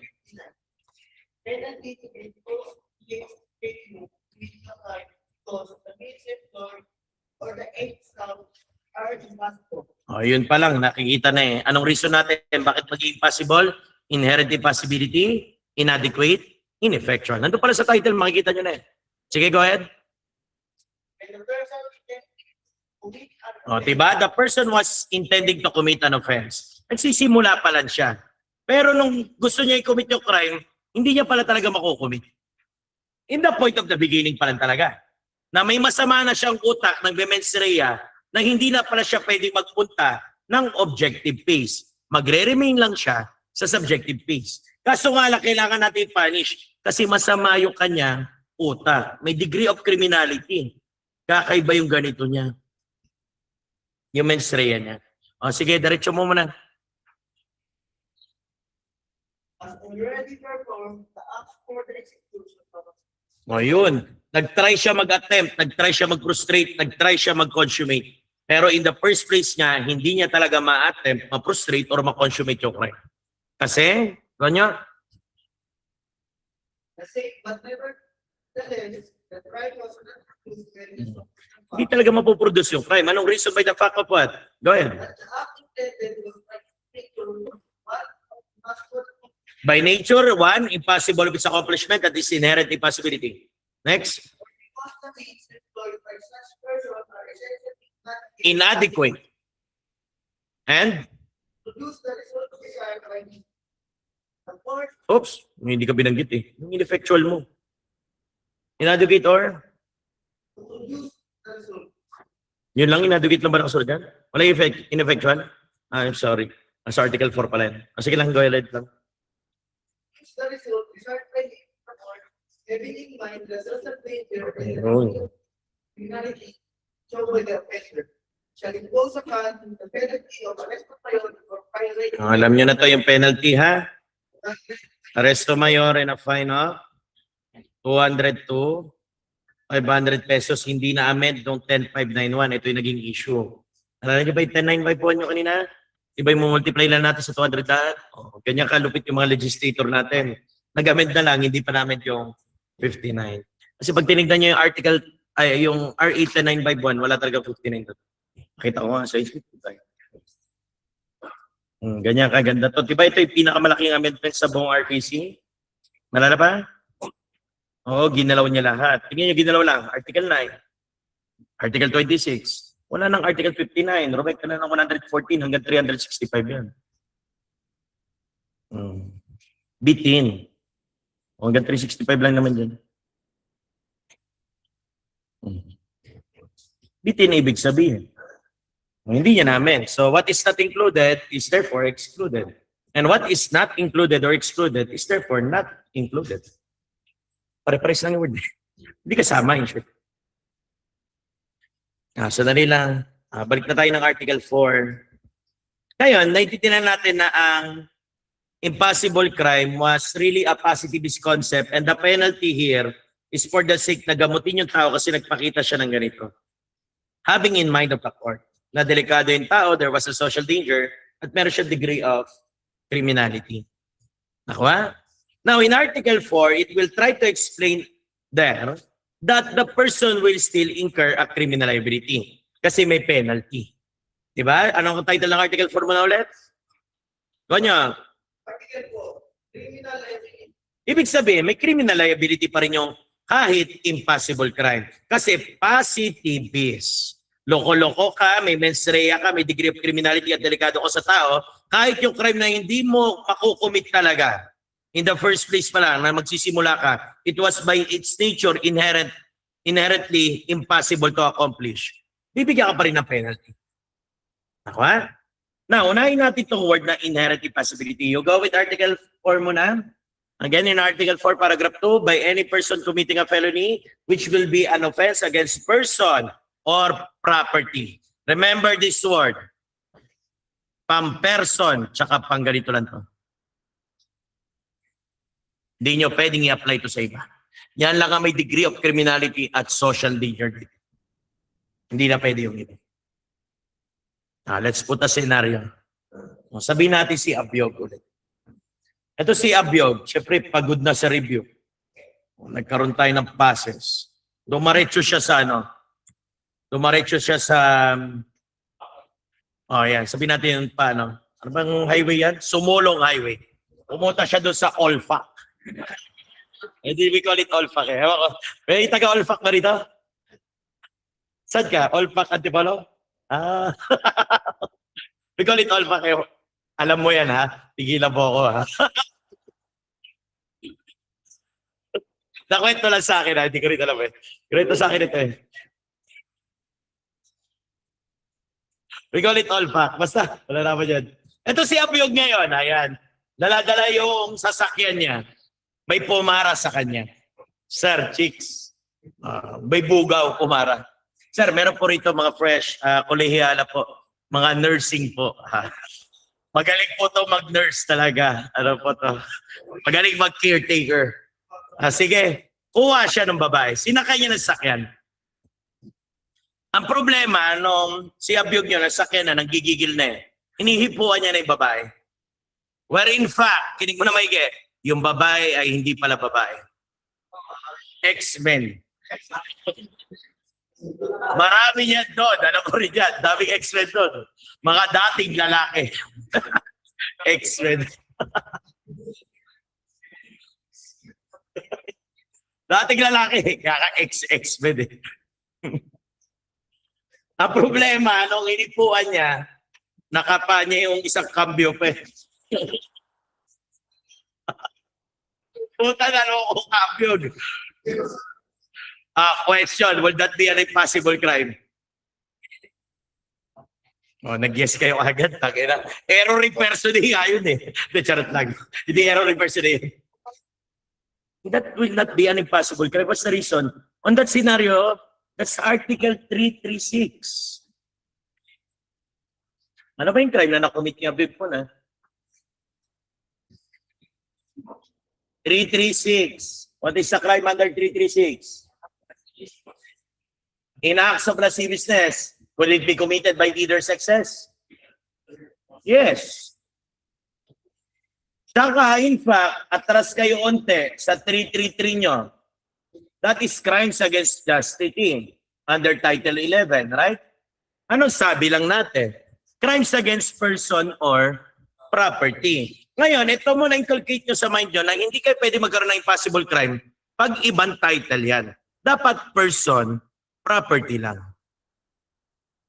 Lahat ng senaryo nyo, kung gusto nyo maging possible crime, magre-revolve lang yan sa person or property. That crime is acts of lasciviousness, that is crimes against chastity. Naintindihan ba mo na? Next one, sinong mayaman-yaman dito? Magandang kidnapin.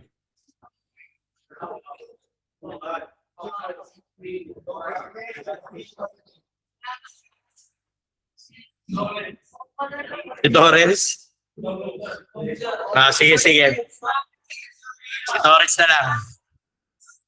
Sabihin natin, meron dito si Torres na anak ng milyonaryo. Kikidnapin natin.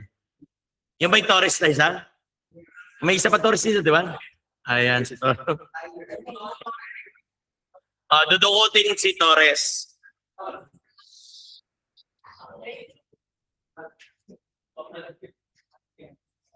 Okay. Ngayon, sabihin natin ako na lang nadukot kay Torres mo na. Mayaman eh. Sulat ako ransom sa nanay. Sabi ko sa nanay, tatay niya, pag hindi niyo po ako binigyan ng 5 milyon, hindi ko papakawalan tong anak niyo. Ayan. Ang problema ko, bago ko makuha yung ransom ulit, eto si Torres nyo, nakatakas na. Nakauwi na sa kanila. Putang ina naman ng magulang ko, kala ba nakidnap ka? Ay, ewan ko po ba dito? Nakatakas na, malay ko rin. Wala na ako ransom, wala na rin yung tao. Will that be possible crime?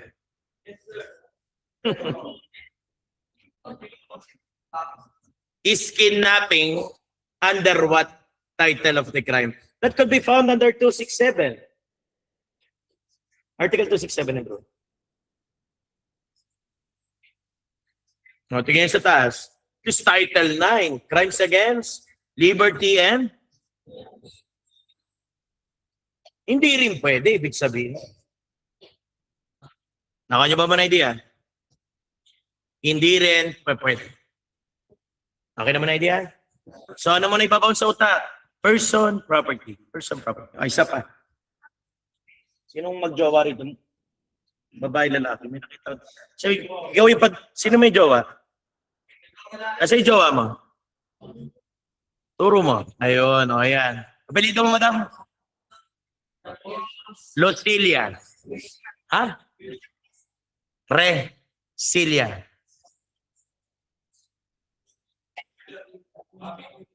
Ha? Apelido mo? Mameng? Ano ba? M-A-M-E-N-G. Mami? As in yung Maming. Si Maming tsaka si Resilia nyo, magjowa rito sa review. Mas maganda kwento nito. Let us say si Resilia nyo, nagsabi kay Maming, Maming, feeling ko delay ako. Delay ako sa Q&A. Delay literal. Patay tayo, uwi tayo sa Marinduque, 3 na tayo. Hindi, senaryo lang ito, matartado. Di naman kayo apat na 3 rito, 6 na buwan na kayo eh. Balik ko na tayo. Sabi nga ni Resilia, feeling ko 2 buwan na hindi ako nireregla na eh. Feeling ko buntis na ako. Ito si Maming natarantado, palaglag muna natin. Ay, hindi pwede, di tayo makawit ng maridoke yan. Sabi nga ni Maming, bumili ng Shoktong. Di ko ay Shoktong. Mabibili niya sa tapat ng simbahan. Ganyan kakupal yung mga Katoliko. Di ba, Bio? Pamparegla. Ulit that one. Ngayon, binigay ni Maming kay Resilia. Ininom na ni Resilia. Where in fact pala, ito si Resilia nyo, wala palang baby. Ang nagdadalang tae lang. Wala pala laban. Walang malalaglag. Walang pa-abort. In fact, that's Article 258. Tumingin mo na kayo doon.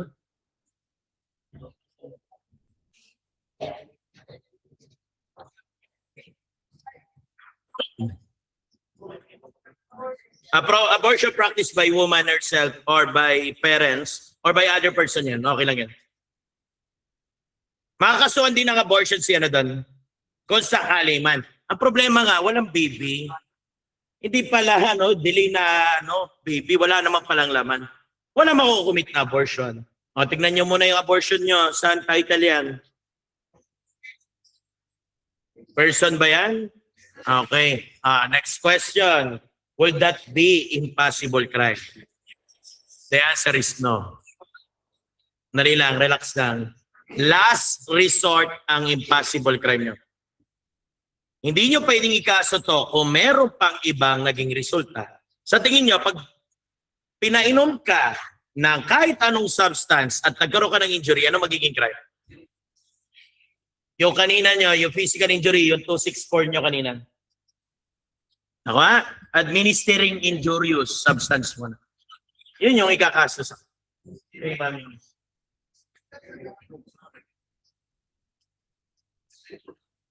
Okay nyo ba wala? Okay, yung idea na. Last resort ang impossible crime. Huwag muna kayo magkaso ng impossible crime hanggang may kakaso pa kayong iba.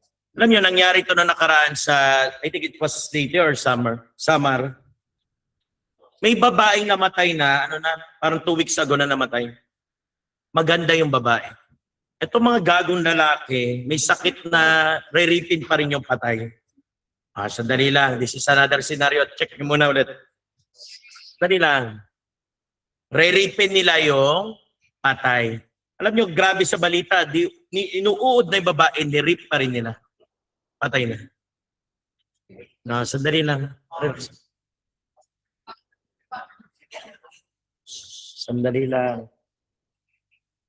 Ni-rape nila. Question now, would that be impossible crime?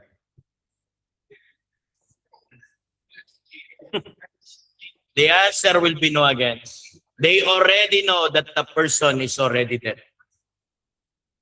Gonyo, nandiyan ka ba kay Reyes? Tingnan mo nga yung impossible crime mo dyan. Ano yung elemento? Meron niyang elemento dyan. Nasa-support pa rin tayo eh. Move forward ka lang.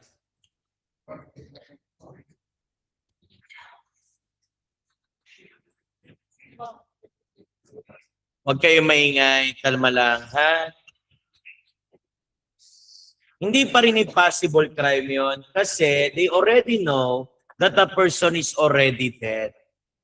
Dapat hindi niya alam. Ganito muna, makinig kayo Mike. If you already know that the crime could be impossible to commit, hindi yun impossible crime. Nagiging impossible crime kasi yung tao, hindi niya pa alam na patay na yung tao or either way, nanakawin niya sa kanyang property naman.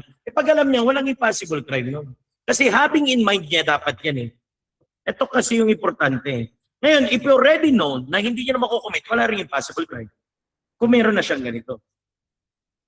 Yung knowledge that a crime cannot be committed talaga. That is really inherently impossible. Nakita mo ba dyan? Mahaba kasi nandyan eh. Paring ko nyo, nakita mo na? Hindi pa rin. Bagal magbasa na. Ayaw mo na. Balik ko na ako rito. Just makita nyo mo na.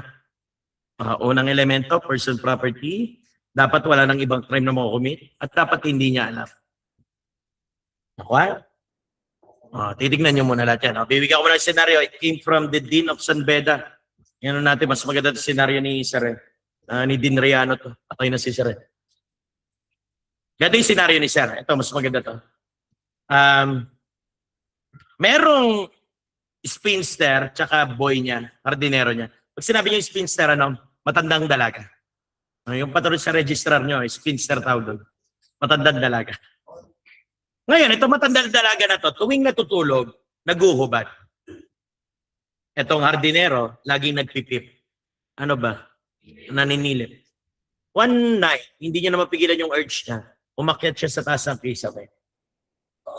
Siyempre, nagpipip pa rin. Hindi niya na mapigilan talaga yung sarili niya rin. Binaba niya na. Ni-rate niya yung tulog na spinster. Tulog ha. And that will be unconscious. That will be rape. Tingin mo na kayo doon?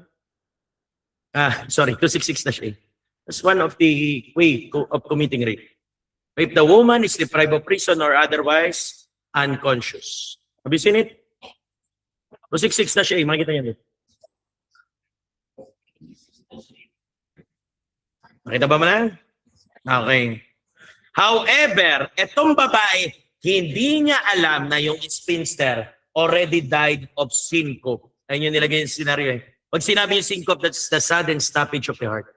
Tumigil na yung puso, namatay na ba? Parang heart attack. Hindi niya alam na patay na. Nirek niya. Will that be impossible crime? Check mo na. Is that crime against person or property? Person na yung rape. Okay, pwede na. Next one. May iba pa bang crime na naku? Boy na eh. Ututusin kung ano, magte-trespass to dwelling. Kaso nga lang, occupant din eh. Hindi pwede mag-trespass to dwelling.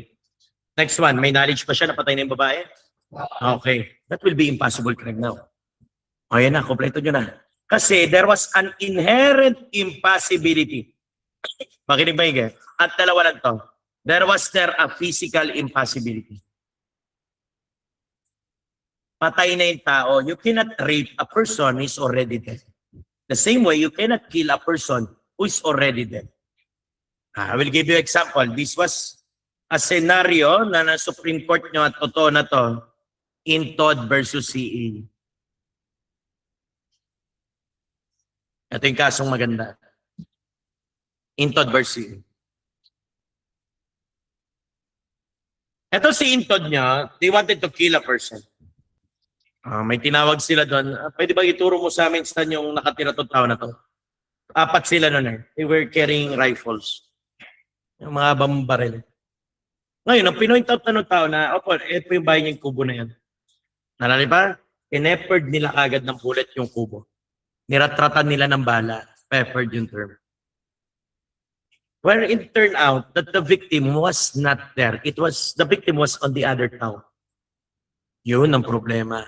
Ngayon, ito sila Intod, kinasuhan ng attempted murder nung una. Ang reason nila, there was an accident, wala yung tao. But they argue, hanggang umabot na Supreme Court niya. Sabi ng Supreme Court, mali kasi dapat yan impossible crime. Kasi ang reason, hindi mo mapapatay ang tao nang walang tao din. There was a physical impossibility. That was the case of Intod. Tatandaan nyo, ha? Okay na muna. Ayan. Next one. Another thing is not only physical impossibility, but also another thing, legal impossibility. Ang case na kilala naman dito was Jacinto versus People. Pwede yung search mamaya to, basahin nyo na lang. So summary ko lang muna sa inyo. Jacinto versus People.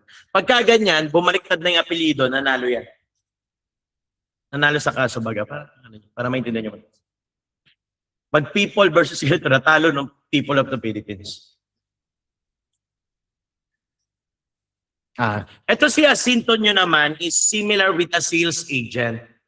Parang ano siya doon sa isang establishment or mall, you name it. Kasi furniture yung mga binibenta niya. Yung mga nag-assist. So, loko-loko si Jacinto nyo, may bumili sa kanya kliyente niya. Maraming biniling furniture. At yung kliyente, medyo mayaman-yaman, ang payment is through check. Check eh. Ayan, binigay kay Jacinto. Ito tarantado nga Jacinto, hindi ni-remit sa company niya. Instead, dineposit niya sa account ng kamag-anak niya. He wanted really to steal that money. Jacinto was charged for qualified theft kasi employee-employer. There was an abuse of confidence. However, Jacinto argued. He stated there na, ba't yung kaso ng qualified theft? Kasi ganito pa yung naunang kwento. Ito company, nung tinawagan na yung client na nagbayad ng check, kasi syempre nag-accounting na yan. Ang bitin yung pera, nag-short. Malalaman ka nila, malaki yung nawawala. Tinawagan ka agad yung kliyente, binerify mo na, nagbayad na po ba kayo? Opo, inabot ko po kaya sinto yung check po, ito po yung amount, blah, blah, blah. Ay ma'am, sorry to tell you, baka pwede niyong i-close mo na yung account kasi ito sinto po hindi po nag-remit para wala po tayong damage parehas. Okay lang naman yung check niyo, that's a worthless paper lang naman pag walang account yan. Wala akong bearing yung check wala naman yan, walang yan. Kahit may check ka dyan, wala naman yung account mo. Wala rin bearing yan. Ngayon, ito si Jacinto Tarantado, he tried to encash that check. Sarado na yung account. Wala nakuha. He argued. Sabi niya, ang elemento ng theft, although meron akong intent to gain, wala yung personal property belonging to another. That check will be only a scratch of paper. Walang value. You cannot charge me for theft. And guess what? The Supreme Court tells, no, Jacinto, you will be held liable pa rin. Although we will reverse the decision for the qualified theft, we will convict you for an impossible crime of theft. Walang personal property. Ibig sabihin, pag legal impossibility nyo, kulang naman yung elemento na crime. At ayun yung lumabas ng mga last board exam, nagnakaw siya ng relo, where in fact, yung relo na ninakaw niya ay sa kanya pala. You cannot steal your own property. Naka nyo idea? Yan. Ito, 2 decision lang to. Mamayang gabi, masarap basahin yan. Basahin nyo yung Jacinto tsaka input nyo. I-recite din doon yung elemento ng impossible crime. Clear mo na? So everyone, ito yung bagong trend ng board exam nyo. Ingatan nyo muna. Naka ba mo na idea? Another sa board exam nyo, baka bumalik ulit. Yung barrel, ingat mo na, walang laman na bala. Gusto niya patayin yung tao? In the beginning pa lang, hindi niya na makakoverage talaga yung crime. That was physically impossible to kill a person na wala namang bullet yung barrel mo. Okay yung idea? Kung nag-jam, iba na yung reason nun. It could be cause or accident. In that scenario, nag-jam, that is accident. Attempted yun. Okay yung idea? Okay. Punta na tayo dito. Next reason, ba't hindi makumita crime? There will be inadequate or ineffectual. Pag sipin yung ineffectual, walang talak. Walang effect. Okay naman na? Now, we will talk the scenario of Reyes. Pero ingat kayo rito ha. Kasi malilito rin kayo rito kung attempted or frustrated yung crime na killing. I will set mo na example is in killing. Killing mo na, Mike. Now, there was a person na nagtatrabaho sa minahan. Ito minahan na to, gumagamit ng cyanide. That's a present sa mga explosion nyo para sa minahan mapasabog nila. Gumagamit niya cyanide. Ngayon, kung na rin, naninigarilyo rin kayo, may presence din ng cyanide yun. Kaya yung mga panlasa umihina pag naninigarilyo. Kaya mahilig sa sili pag malakas manigarilyo. Ano na? Wala na yung panlasa niyan. Lagi na lasa niya yung ano na lang, anghang. Ayun yung one reason ba't yung mga may nagsisili. May presence of cyanide na. Ngayon, itong tao na to, lahat naman tayo may chemical sa katawan, present naman lahat yan. Pero hindi naman enough para mapatay tayo. Yung mga kinakain natin may chemicals natin. Parang tayo murder by installment, yung panahon natin ngayon. Unti-unti lang, tsaka ka mamamatay. It's murder by installment also. Ngayon, ito na. Yung tao nagtatrabaho sa minahan, papatayin. Ang ginamit ng tao sa pagpatay was also a cyanide. Which the person na nagtatrabaho sa minahan, nakadevelop na ng immunity sa cyanide. Siyempre, nung ginamitan siya cyanide, hindi siya mamatay. Would that be an impossible crime? Inadequate, ineffectual. Parang walang talab, no? Ineffectual na sa kanya. Pero alam nyo, ingat kayo, that should be frustrated murder pa rin. Nakuha nyo? Independent sa will ng perpetrator. Kung dinamihan niya sana, ito nakadevelop na ng immunity. Ingat kayo, ha? Makinig mo na maigi. Dapat ganito para maging impossible crime. Example, gusto mong patayin yung tao, believing that you use a poison of arsenic, where in fact, it was a sugar only. Nagkapalit lang ng label. Akala mo lason. Ayan, nilagyan mo na ng sugar yung kanyang kape. Mamatay ba yung tao sa sugar? Ineffectual, inadequate. Ineffectual. Wala naman talaga yung sugar, di mo mamamatay tao doon. Diabetes. Oo, tama. Dali lang. Ineffectual. Walang talab yung sugar, di makamatay. Pero meron siyang intent pamatay. Ineffectual. Next one, inadequate. Pero sabihin inadequate, kulang. Sample, pinch lang ng lason. Yung pinch, parang pag kumuha kayo ng asin. Kapiranggot. It's not enough to kill a person. Inadequate. Okay, yung idea mo na? O, mag-ingat kayo doon sa tao sa minahan ha. That should be persuaded murder. Nagkas mo na idea? Inadequate, kulang. Tanda lang, pinch ng lason. Ineffectual, nagkamali. Instead of using, example, a poison of arsenic, ang ginamit ay sugar. That will be impossible. Wala pang decision yung Korte Suprema natin pag inadequate ineffectual eh. Kaya kukunin lang natin yung kay Reyes. Ang meron pa lang ito. Kay Intod tsaka kay Sinto.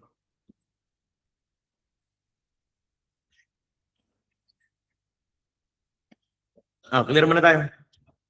Yun yung Article 4. Okay na, sa Article 4. Tapos na tayo. We are done on Article 1, 2, 3, 4, 5, 6, 7. Yung 8, wag muna yan everyone.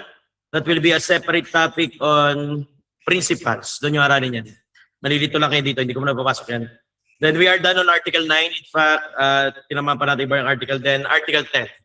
So nga lang, babalikan muna natin yung Article 10. May importante muna dyan. Everyone, punta po na muna ng Article 10. There are two phrases sa Article 10 yun, hindi lang isa yan. At na-discuss na natin yung unang phrase, that there are offenses that are not subject to the provision of the revised penal code or by future, pwede sila maging punishable. Gonyo, pasuyo muna ng Article 10. First phrase.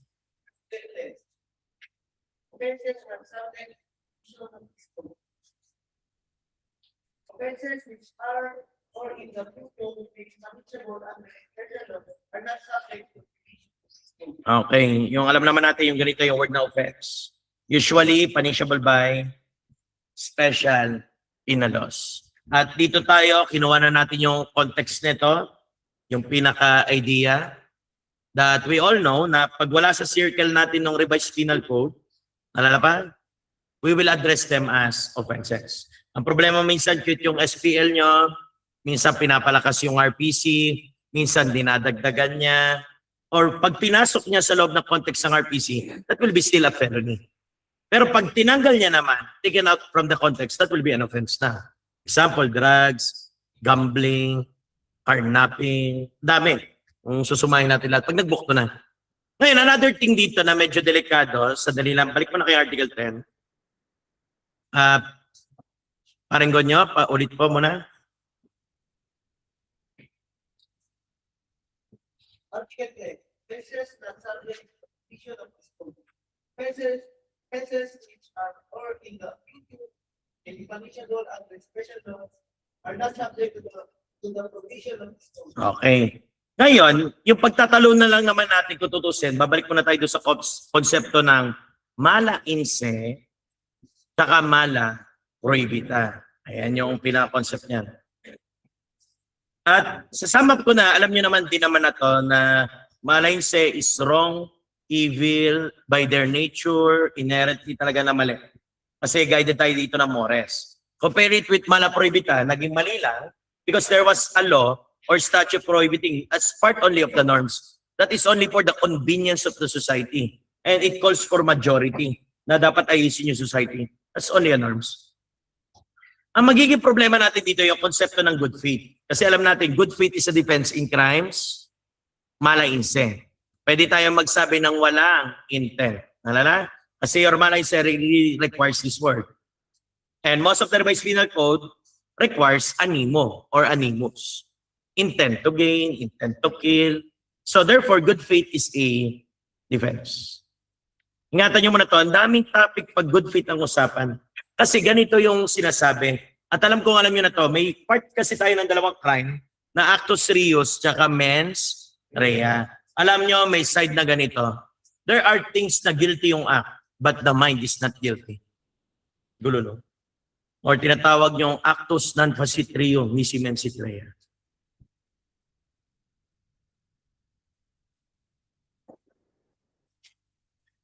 Actus non facit reum nisi mensit rea. Tinatamaan niya yung mens rea. Actus non facit reum nisi mensit rea. Take a look with this one. Mens rea. Hindi guilty yung mind. In English, ito siya, a person cannot be guilty unless his intention were so. Wala siyang masamang intensyon. Now, there was a case, magulo nga lang to aralin natin. Naalala niyo pa, may nasagutan na kayo dyan si Mayor Maaway. Yung Yolanda survivors, naawa siya, nagprograma sila ng housing project. At sabi niya sa mga Yolanda survivors na constituents niya, sabi ni Mayor Maaway, sige ganito, pro bono namin ang materyales sa paggawa ng bahay niyo, pro bono rin kayo magtatrabaho. Say pro bono, free. Libre trabaho, libre materyales. Parang tulungan, both side ng government at ng mga constituents. Now, itong mga constituents, nung nag-pro bono na silang work, tumagal na ng ilang buwan yung trabaho nila sa mga bahay nila. Sabi nila kay Mayor, Mayor, pasensya na kayo, nagugutom na yung pamilya namin, kailangan namin magtrabaho na. Iiwan na namin itong project. Siyempre, si Mayor Maaway, tarantay, hindi matutuloy yung project niya. Sabi niya, sige, ganito na lang, may budget pa naman dito panggawa ng bahay, idadivert ko na lang para pampagkain nyo. Which is wrong. Hindi mo pwedeng gawin yun. The crime will result to what we call the technical malversation, but the right phrase should be illegal use of public funds or property. That can be found on Article 220. Diba yung mga pangarap yung crime? Papunta niyo ulit muna yung 220 nyo.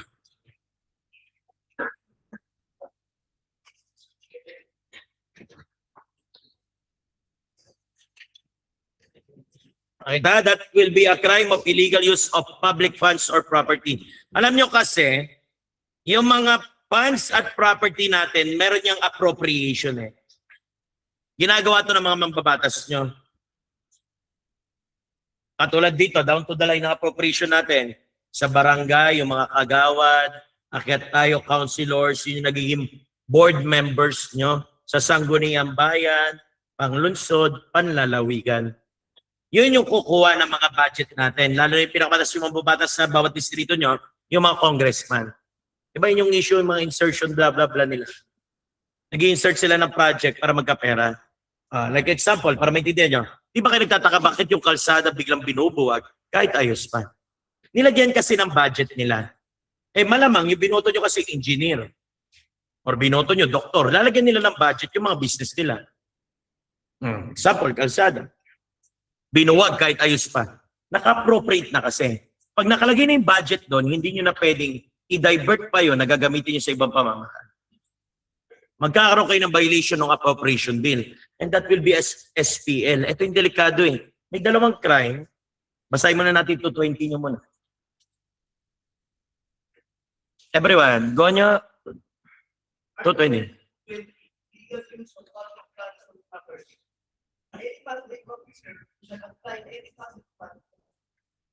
Under his administration, any public other than that for such fund or property appropriated. Nakita niyo yung word appropriated? Nakalagay na dito gagastusin sa kalsada. Pag dinedicate na sa kalsada, ang kalsada lang yan. Re-rehab yung kalsada na yan. Kaya bubuwagin talaga yun. Para may budget, syempre gawa ng pera, engineer sila, ito na mapupunta yung budget yan. Ang tataka, ba't ganun punta? Kahit ayos naman, inaayos pa ulit. Katangahan dapat kasama yung tao pag nag-appropriation Kung saan nilalagay ba yung budget. Dapat nalalaman ng mga tao. Ang problema ilalagay lang, ipoposter, ito na yung budget. Tapos na, hindi naman tayo kasama Sila na nakakalam Siyempre, Mama Jiki na yan, magkano ba budget? May naka-allocate dito sa Antipolo City, ganito kalaking budget. Wala, may hirapan na tayo niyan. Kaya dapat inaayos yun. Kung ano talaga kailangan.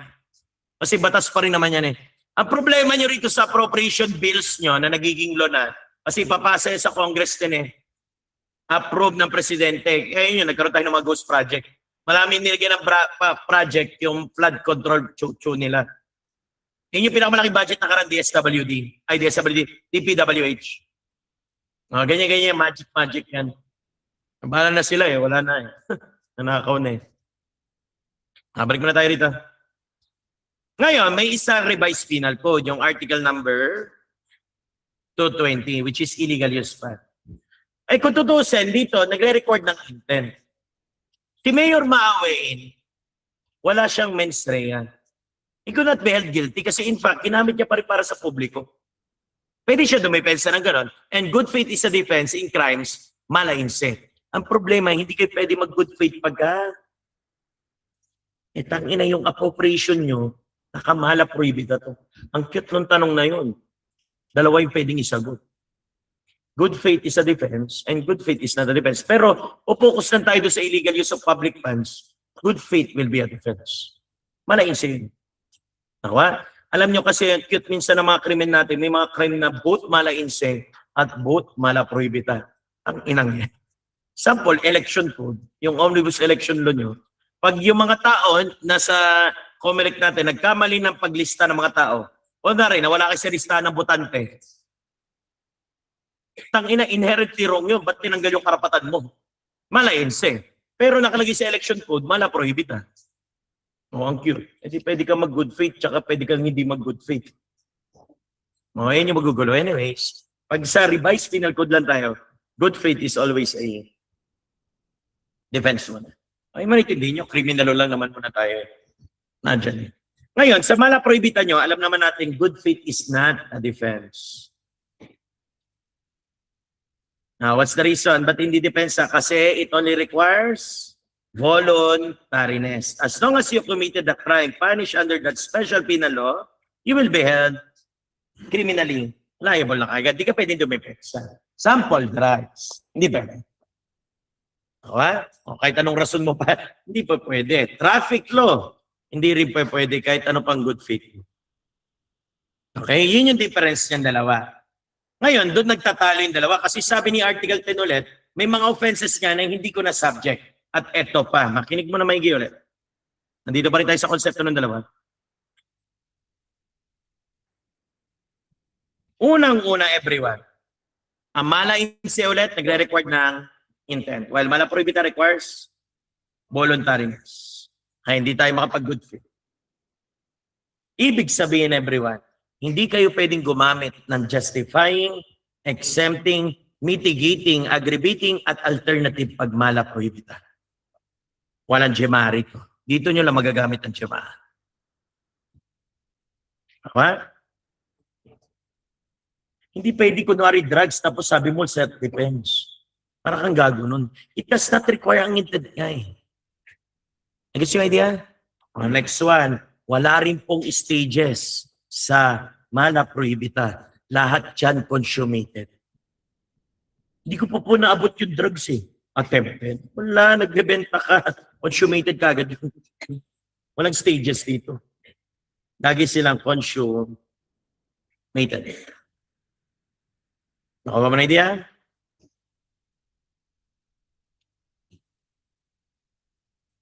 Next one, wala silang Article 9. Walang gravity dyan. Hindi katulad nung kinategorize natin. Nakadepende sa special penal law kung ano ilalagay nila penalty. Bala sila kung magla-life imprisonment. Parang ganyan yun. 10 to 20 years. Hindi nila susundin yung revised penal code. Guess mo na idea? Wala rin gravity dito. Next one, everyone. Wala rin persons that categorized as principal, accomplice, accessory. Dito lang sa malainse yun. Kasi kinakategorize natin yung mga intent. Katulad niyan, pag bumili ka na nakaw, nakinabang ka sa nakaw, pag sa revised penal code, ano tawag niya? Hindi, revised penal code. Accessory. Kaso nga lang, pag nandun ka sa fencing, principal ka lagi. Oh, wala dong walang accomplice accessory pag special penal law nyo or malaprohibita. Okay idea? Ay, clear mo na. O, ayan. Ibig sabihin in general, yung mga provision ng RPC, hindi nyo pwedeng gamitin sa SPL. Siya naman nagsabi, tingnan nyo muna ulit, offenses are not covered by the provision of this code. Ibig sabihin, huwag niyong gamitin yung kanyang provision unless nanghiram siya. Dalawa kasi ulit yung phrase ng Article 10. Balik mo na ng Article 10. Gonyo, basa ulit ng Article 10. Offenses are subject to the provision of this code. Offenses which are in the code in special laws are not subject to the provision. Hindi talaga subject ng provision ng revised penal code ang mga offenses nyo. Pero may pangalawa siyang phrase. Ito yung tinatawag yung suppletory or supplementary in character. Tignan nyo. But, gonyo, diretso po muna. Shall be supplementary to such law. Ayan. Ang RPC is supplementary or suppletory in character. May tawag dyan. Ibig sabihin, pwede siya mag-donate kay SPL. Pero si SPL, bawal mag-donate. Parang ganito yan. Si RPC, sabi niya, sige, bigyan kita SPL, ha? Okay. Hiramin mo ba yung attempted ko? Sige. Hiramin mo yung frustrated ko? Welcome. Hiramin mo yung conspiracy ko? Sige. Gusto mo penalty ko? Hiramin mo lang. Suppletory in character siya. Pero hindi pwedeng ganito. Si SPL ang magsusupply kay RPC. Pwede niyang gawin yan, yung mga word natin. Dapat ganito gawin niya. First one, i-repeal niya. O RPC, tigil ka na. Matanda ka na. Ako na ngayon. Tigilan mo na yung karnaping mo. Palit ako pangalan. Wala nang qualified theft. Ako na. Karnaping. O tigil mo na yung drugs mo dyan. Nag-update na ngayon. Dati hindi pa kilalang cocaine. O, dito, kilalanin namin ang cocaine.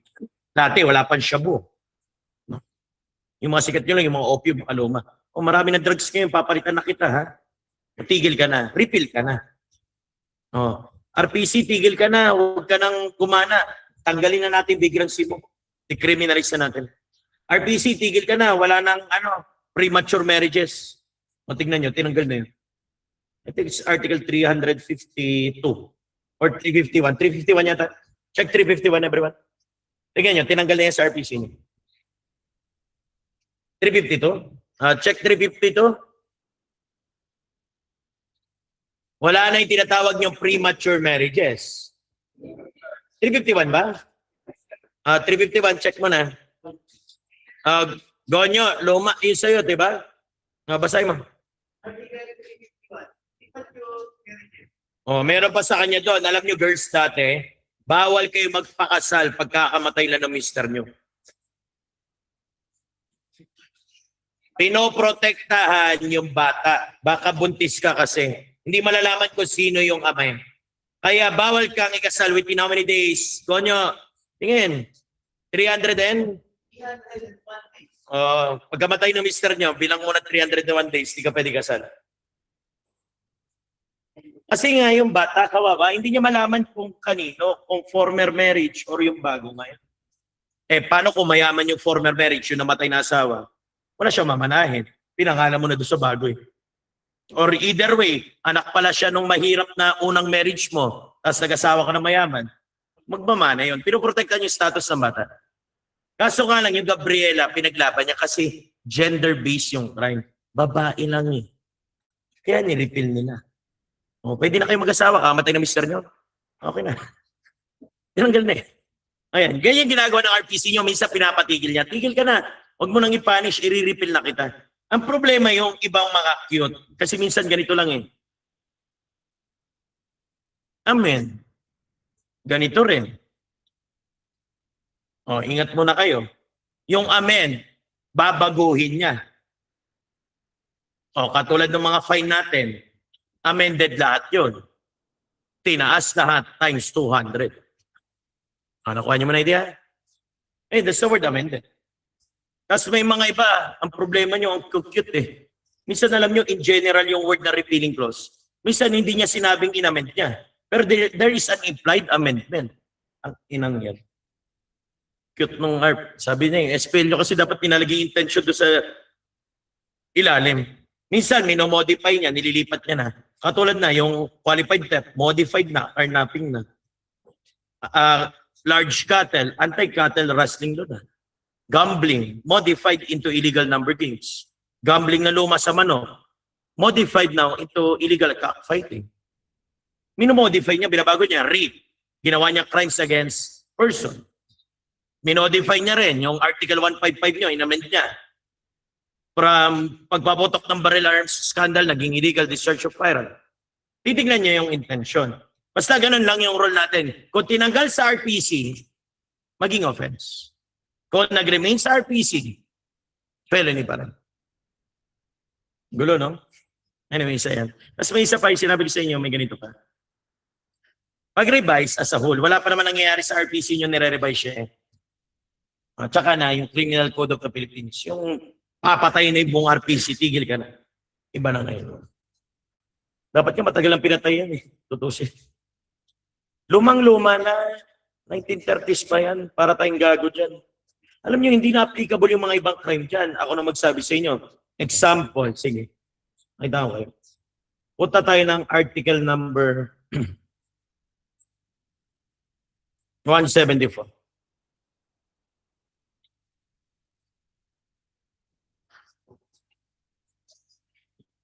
Check nga ako ng title mo na. Ay. Sige, atras kayo. 173. Wireless ano? O, yan. May ganyan pa ba kayo? Yung telegrama? Alam niyo yung luma, yung telegrama na ginagamit natin. Dati may telegrama pa. Puta, may gumagamit pa ba communication na telegram? Wala na. O, sino pa makakommit ng crime na yan? Pwede yan, yung fax machine na lang. Wala na. Ano ka man idea? May mga crime dyan na hindi na applicable ngayon. Kakaiba yung ano niya eh. Ano ba ito may tawag ng tawag? Ano ba yung sobrang pagmamahal naman ito? Ano ba ito 24?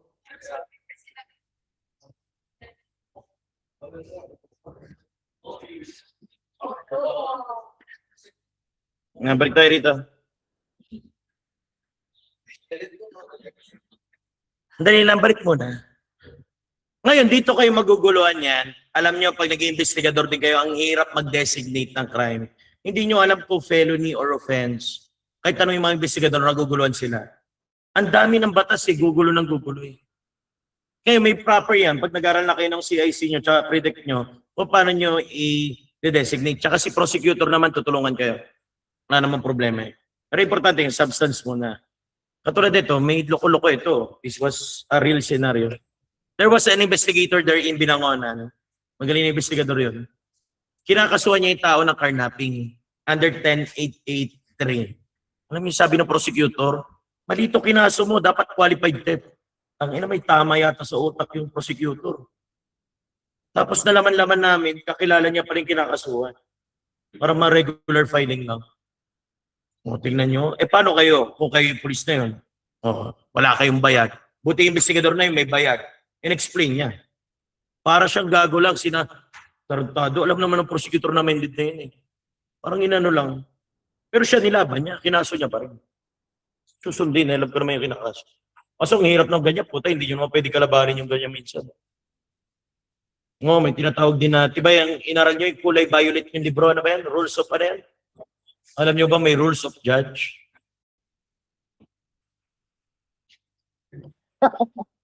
Talagay yung sinapaparox niya pag nagturo sa CE. Yung probation nyo, ano disqualification? Diba dapat ano lang 6 years and below. Pag 6 years above, bawal mag-probation. Pero alam niyo sa totoo buhay, pinapayagan yun.